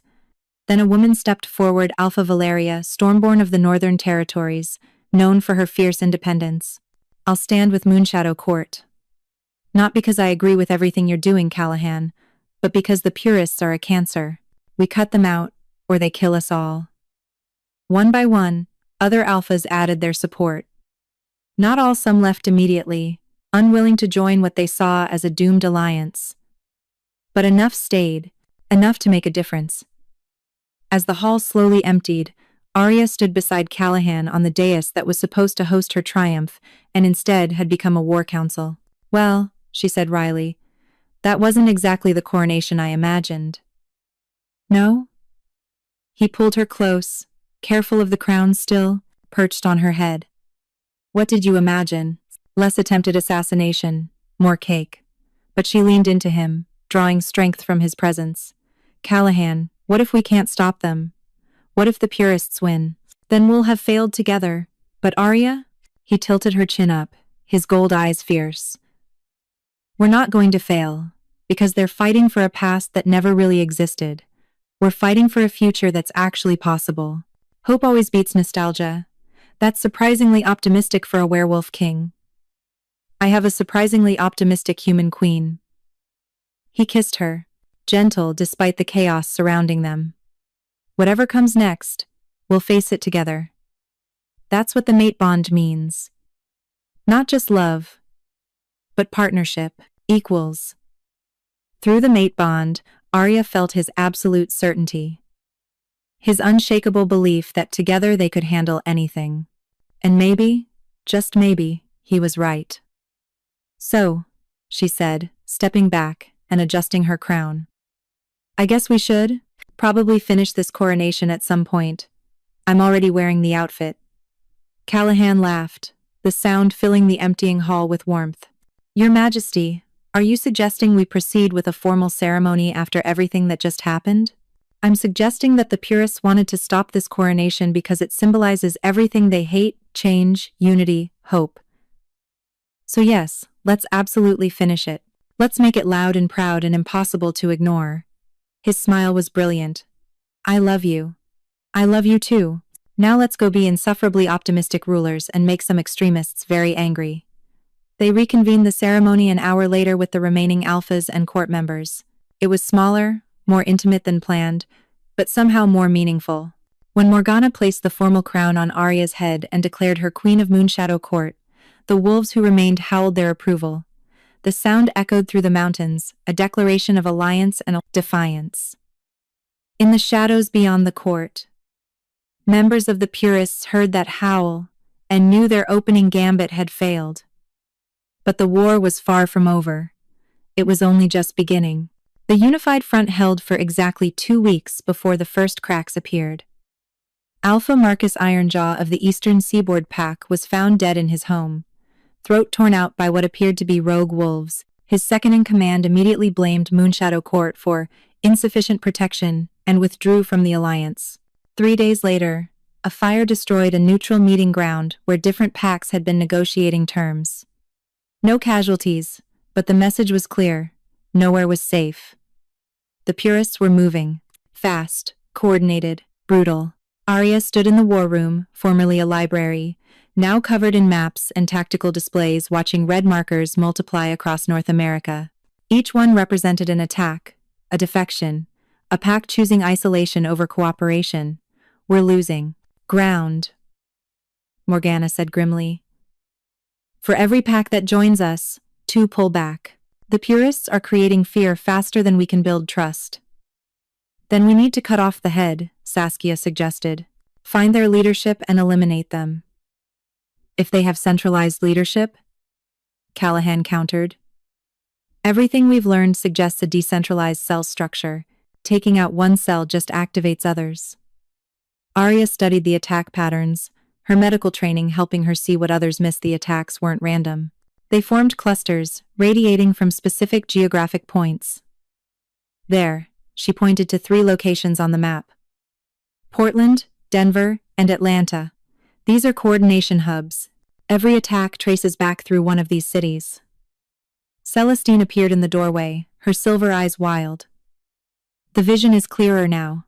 Fire consuming the courts, alphas turning on each other, and at the center, she focused on Arya. You're the catalyst for everything.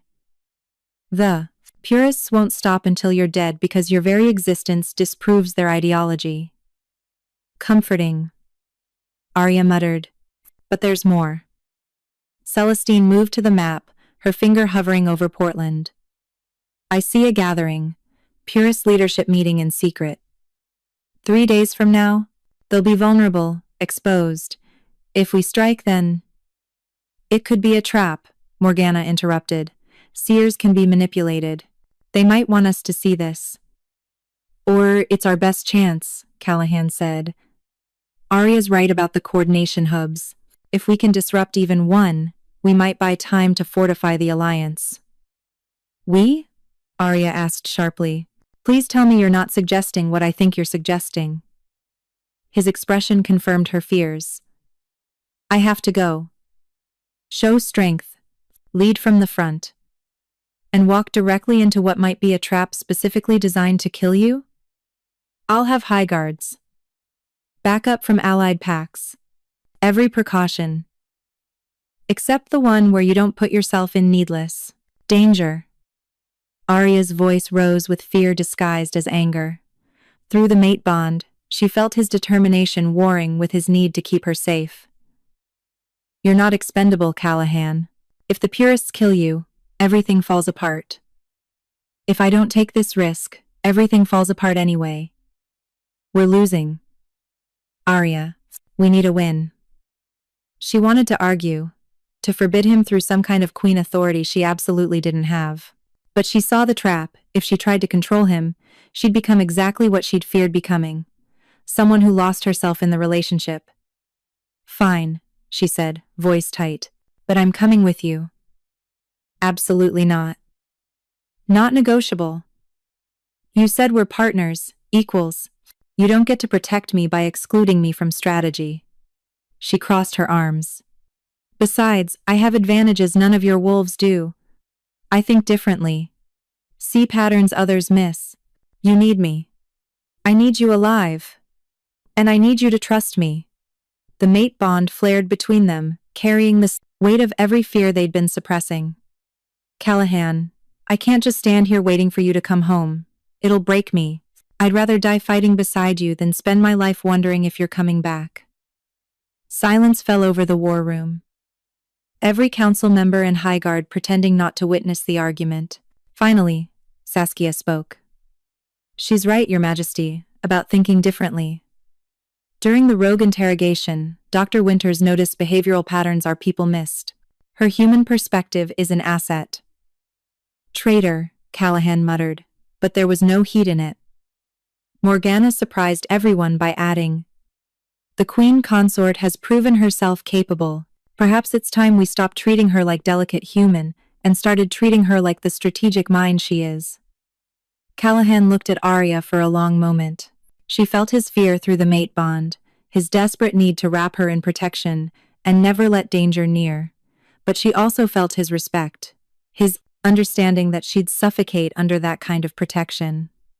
You stay within 10 feet of me at all times, he said finally. You wear full protective gear, and if I say run, you run. No arguments. Deal. She knew when to take the victory. Gods help us all, he murmured. I've mated someone with a death wish. Not a death wish, a life wish. There's a difference. 3 days later, Arya found herself in Portland, wearing body armor designed for supernatural combat, standing with a strike team of 20 high guards in an abandoned warehouse district. The target, a supposedly secret purist leadership meeting happening in the building across the street. This feels like a trap, she whispered to Callahan. Probably, but we're going anyway, because we're either brave or stupid. He squeezed her hand. Stay close.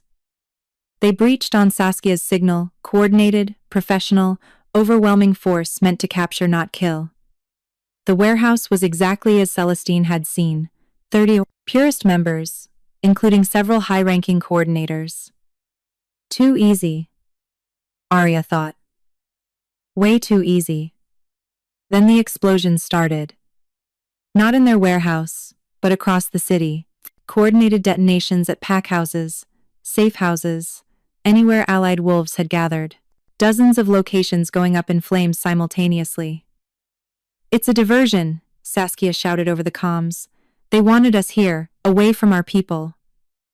Arya's blood ran cold. They'd been played. While Moonshadow's leadership was in Portland, the purists were destroying their actual power base. Fall back, Callahan commanded. Get to the transports. We need to... The second wave of explosions cut him off. This time, in their building. Charges planted beneath their feet, detonating with precise timing. The floor collapsed. Arya fell through darkness, felt Callahan's hand ripped from hers, heard screaming and crashing and the terrible sound of people dying. She landed hard, concrete and rebar in pain. Her healing kept bones from shattering, but couldn't prevent the agony.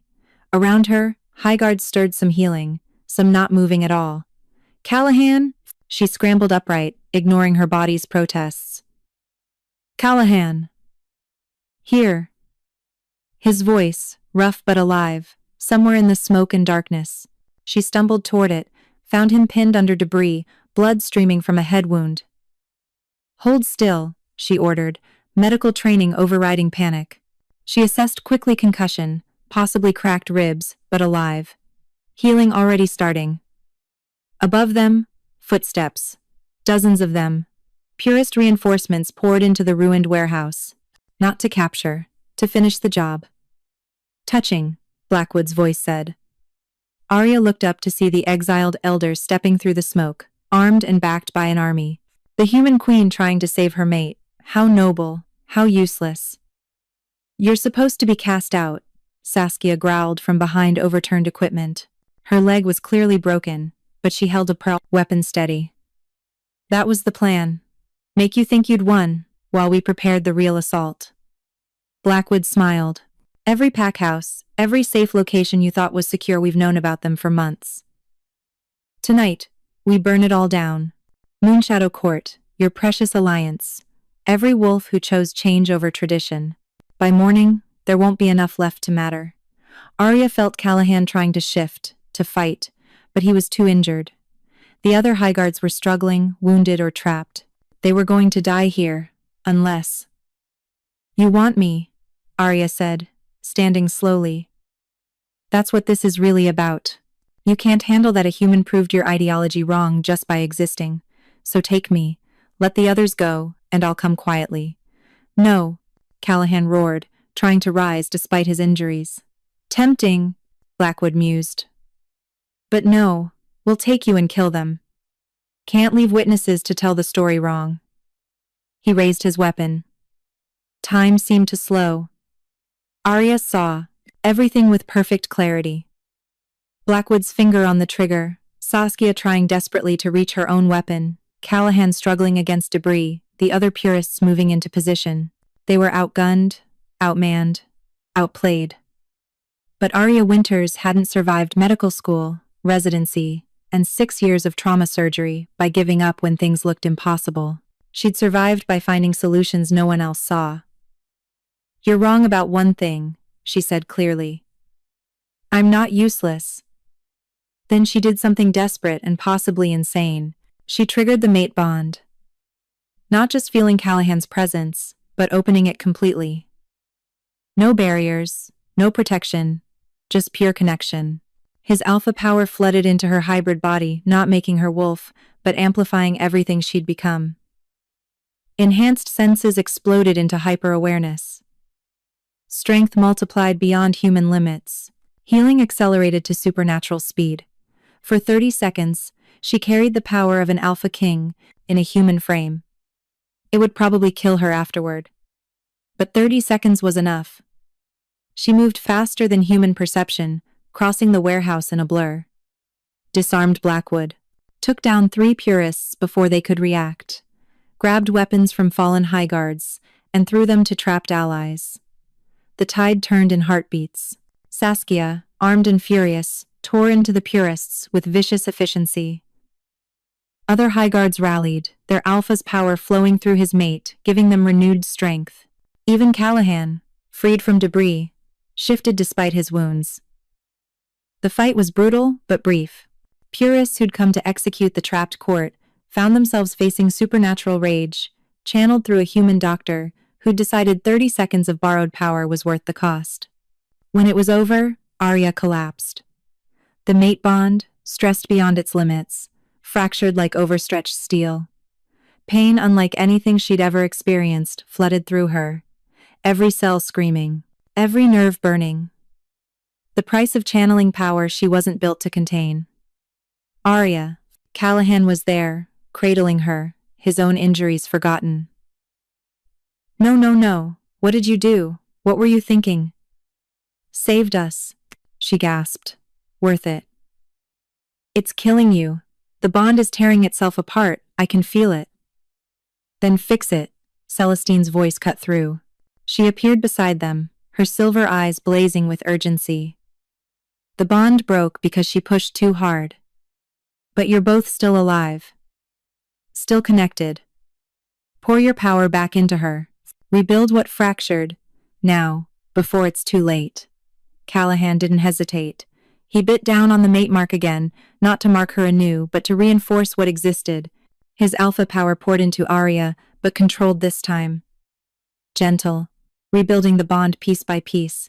It hurt almost as much as the breaking had, but slowly, agonizingly, the fractures healed. The bond reformed, stronger than before, tempered by strain and survival. When Arya could breathe again, she found herself still cradled in Callahan's arms, surrounded by battered but alive Highguards and one very unconscious Blackwood. "We won?" she asked weakly. "You won," Saskia corrected, limping over. "That was the most reckless, brilliant, terrifying thing I've ever seen. Your Majesty, remind me never to underestimate human determination again." Above them, dawn was breaking, and with it came reports flooding in from across the city. The attacks on pack houses had been stopped. Allied wolves, warned by Moonshadow's emergency calls, had evacuated or fortified in time. The purest assault that should have destroyed everything had instead exposed their network completely. Cell members were being rounded up, leadership captured, the coordination hubs compromised. The war wasn't over, but the tide had turned. "We did it," Arya murmured against Callahan's chest. "You did it," he corrected. "You impossible, reckless, perfect human, who apparently can channel alpha power and survive." "Hybrid," she corrected. "I'm a hybrid now. Part human, part mate-bonded supernatural disaster. My mate, bonded supernatural disaster." "Yours," she agreed, and felt the bond pulse with agreement. Behind them, Saskia was already coordinating cleanup and prisoner transport, her broken leg somehow not slowing her down. Other Highguards emerged from the rubble, battered but functional, their supernatural healing working overtime. "Your Majesty," one of them called to Callahan. "We've got Blackwood secured. What are your orders?" Callahan looked at the unconscious traitor, then at Arya. "What do you think?" She blinked, surprised he was asking. "Me? You're the one he tried to kill. Multiple times. You have a say in his fate." Arya thought about vengeance, about justice, about the difference between the two. Exile wasn't enough the first time. But execution makes him a martyr. The purists would use his death as propaganda proof that we're the tyrants they claim we are.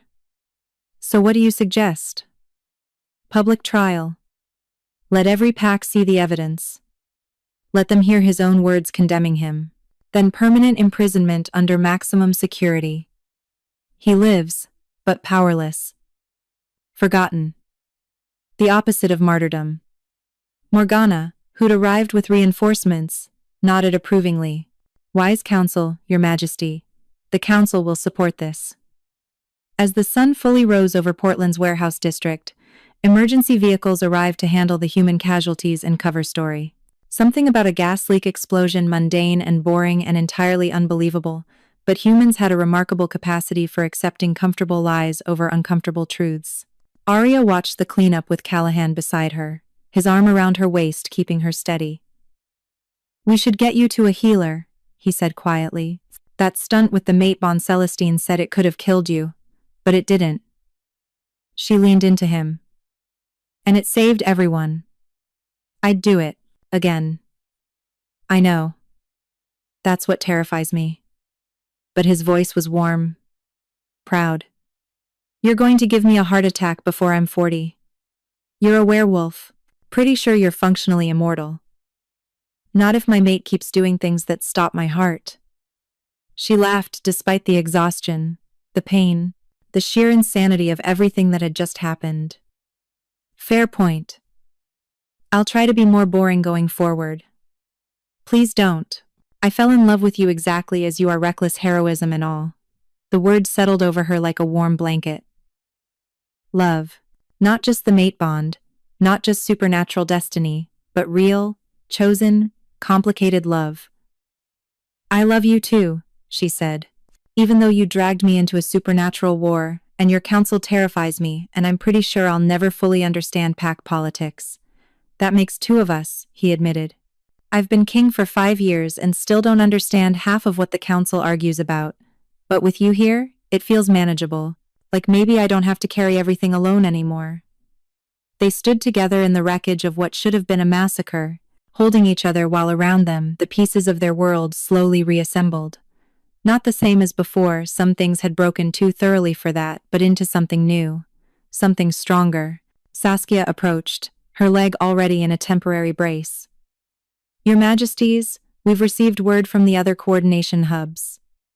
Atlanta and Denver Purist cells have been raided simultaneously. We have their leadership in custody, and their networks collapsing.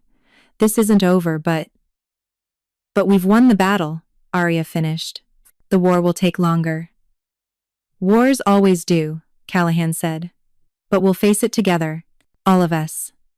He raised his voice, addressing the assembled High Guards, the allied pack members who'd arrived as backup, everyone who'd fought and bled and survived. What happened tonight proves something the purists can never accept. We're stronger together than we ever were divided. Human and wolf, different packs, different perspectives, united not by force, but by choice. A howl went up from the gathered wolves, not of mourning, but of triumph, of defiance, of hope. Arya, who still couldn't howl properly, simply squeezed Callahan's hand and felt the mate bond pulse with contentment. They had a long road ahead, rebuilding the alliance, rooting out remaining purist cells, healing the wounds physical and political this conflict had created. But for the first time since finding a wounded wolf in her parking lot, Arya felt certain they'd make it through. Not because it would be easy, but because they had something the purists would never understand. The strength that comes from accepting change instead of fighting it. The power of choosing your own destiny instead of letting fear choose for you. She was a human doctor who'd saved a werewolf king's life. Now she was a hybrid queen helping him save their world. Same person, different chapter. But finally the right story.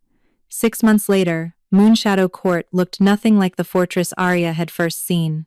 The walls still stood strong, but now they were covered in murals, painted by artists from different packs. The courtyard, where she'd first arrived now, hosted a weekly market where wolves and humans traded goods and stories. The Grand Hall, where she'd been coronated, had become a meeting space for the Allied Pack Council representatives from 43 packs who'd chosen cooperation over isolation. The purist threat hadn't vanished entirely. Small cells still operated in remote areas, still clung to their ideology of separation and tradition, but their power had been broken, their leadership imprisoned or scattered. Their message of fear replaced by a louder message of hope. Arya stood in what had once been a weapons room, and was now her medical clinic. A compromise she'd insisted on. She was queen, yes, but she was also a doctor. She'd treat anyone who came through her doors, pack member or not, supernatural or human. Currently, she was stitching up a young wolf who'd gotten into a fight with a rival pack member during a training exercise. This is going to scar, she said, examining the claw marks. Next time, maybe use words before claws? But words are boring, the young wolf, barely 18, protested. So is bleeding. Yet here we are. She finished the stitches with practiced efficiency. You're healing fast, so these will dissolve in a few days. Try not to shift until then, or you'll tear them. Yes, Your Majesty. He scrambled off the examination table, nearly tripping over his own feet in his hurry to escape. Arya smiled. 6 months, and she still wasn't used to the title. Wasn't sure she'd ever be. The clinic door opened again. Callahan, carrying 2 cups of coffee and wearing civilian clothes instead of his usual formal attire. Your 3 o'clock appointment is here, he announced. I don't have a 3 o'clock. She stopped. You made an appointment to see your own mate? You're always busy. I'm always busy. Felt like the only way to guarantee we'd actually talk. He set the coffee down and pulled her into his arms. Hi. Hi yourself. She melted into him, feeling the mate bond settle into comfortable warmth. How was the council meeting? Long. Tedious. Morgana and Elder Hartford argued about border patrol protocols for an hour. I zoned out after minute 15. He kissed her forehead. How was your day? 4 patients, 3 stitches, one very dramatic teenager who thinks claw marks make him look tough. She pulled back to look at him. We got a letter from the Eastern Seaboard Pack. They want to join the Alliance. That's 44 packs now. Marcus Ironjaw's old territory. His successor is smarter. Callahan's expression was thoughtful. We're building something real, Arya. Something that might actually last. We're trying. That's all anyone can do. They stood together in her clinic, comfortable silence stretching between them. Through the window, Arya could see the courtyard market in full swing. A human vendor selling honey to a werewolf family. A young witch demonstrating divination techniques to a curious crowd. Species mixing, learning from each other, choosing cooperation over fear. I've been thinking, Callahan said carefully, about the future, about what comes next. Ominous opening. Should I be worried? No. Maybe. I don't know. He ran a hand through his silver hair. Celestine had another vision. She says within the year, there will be more like you. Humans who accept mate bonds with supernatural beings. The first generation of hybrids who choose to bridge both worlds. Arya's breath caught. More hybrids. People who won't have to figure this out alone. Exactly. And she thinks we think they'll need guidance. Someone who's walked the path before them. Someone who understands what it's like to be caught between two worlds. She understood what he was asking. You want me to create a program, support system for humans entering supernatural relationships. Only if you want to. I know you already have the clinic, the council duties, learning to navigate pack politics. I want to, she interrupted. I spent 6 months feeling like I was making this up as I went along. If I can help others avoid that feeling, make their transition easier. She smiled. Yeah, I want to do that. He kissed her. Slow and sweet. Have I mentioned lately that I love you? Not in the last hour. I was starting to worry. I love you. You're brilliant and compassionate, and you make me want to be better than I am. You're already pretty good, for a werewolf king who nearly bled out in a parking lot. That was the best night of my life. You almost died. I met you. Fair trade. He pulled her closer. Arya, I know these 6 months have been chaos. The purest war. The political aftermath. Building the alliance. We've barely had time to just be together. But I want you to know that every moment, even the terrifying ones, I've been grateful you chose this. Chose us. Through the mate bond, she felt the depth of his love, his certainty, his absolute commitment to facing whatever came next together. I'm grateful too, she said quietly. I spent 6 years hiding in the mountains, convinced that being alone was safer than being vulnerable. You showed me that the scariest thing I could do was also the right thing. Accepting a mate bond with a cursed werewolf king was the right thing? Choosing love over fear was the right thing. The werewolf king was just a bonus. She grinned. A very attractive, occasionally infuriating bonus. Occasionally, I'm being generous. They laughed together, the sound filling her clinic with warmth. Outside, the market continued its bustling trade. Allied packs sent their reports. The world kept turning. Full of challenges and changes, and countless small moments of connection. Somewhere, purist cells were probably planning their next move. Somewhere, other threats were brewing. The future held no guarantees, no promises that everything would work out perfectly. But Arya had learned that perfection was overrated. What mattered was showing up, fighting for what you believed in, choosing to bridge divides instead of widening them, loving fiercely despite the risks. She'd left Denver to escape a life that demanded she be someone she wasn't. She'd hidden in the mountains trying to find peace in isolation. And then a wounded wolf had collapsed in her parking lot, and everything she thought she knew about herself had been challenged. She'd been terrified. She'd been angry. She'd resisted every step of the way.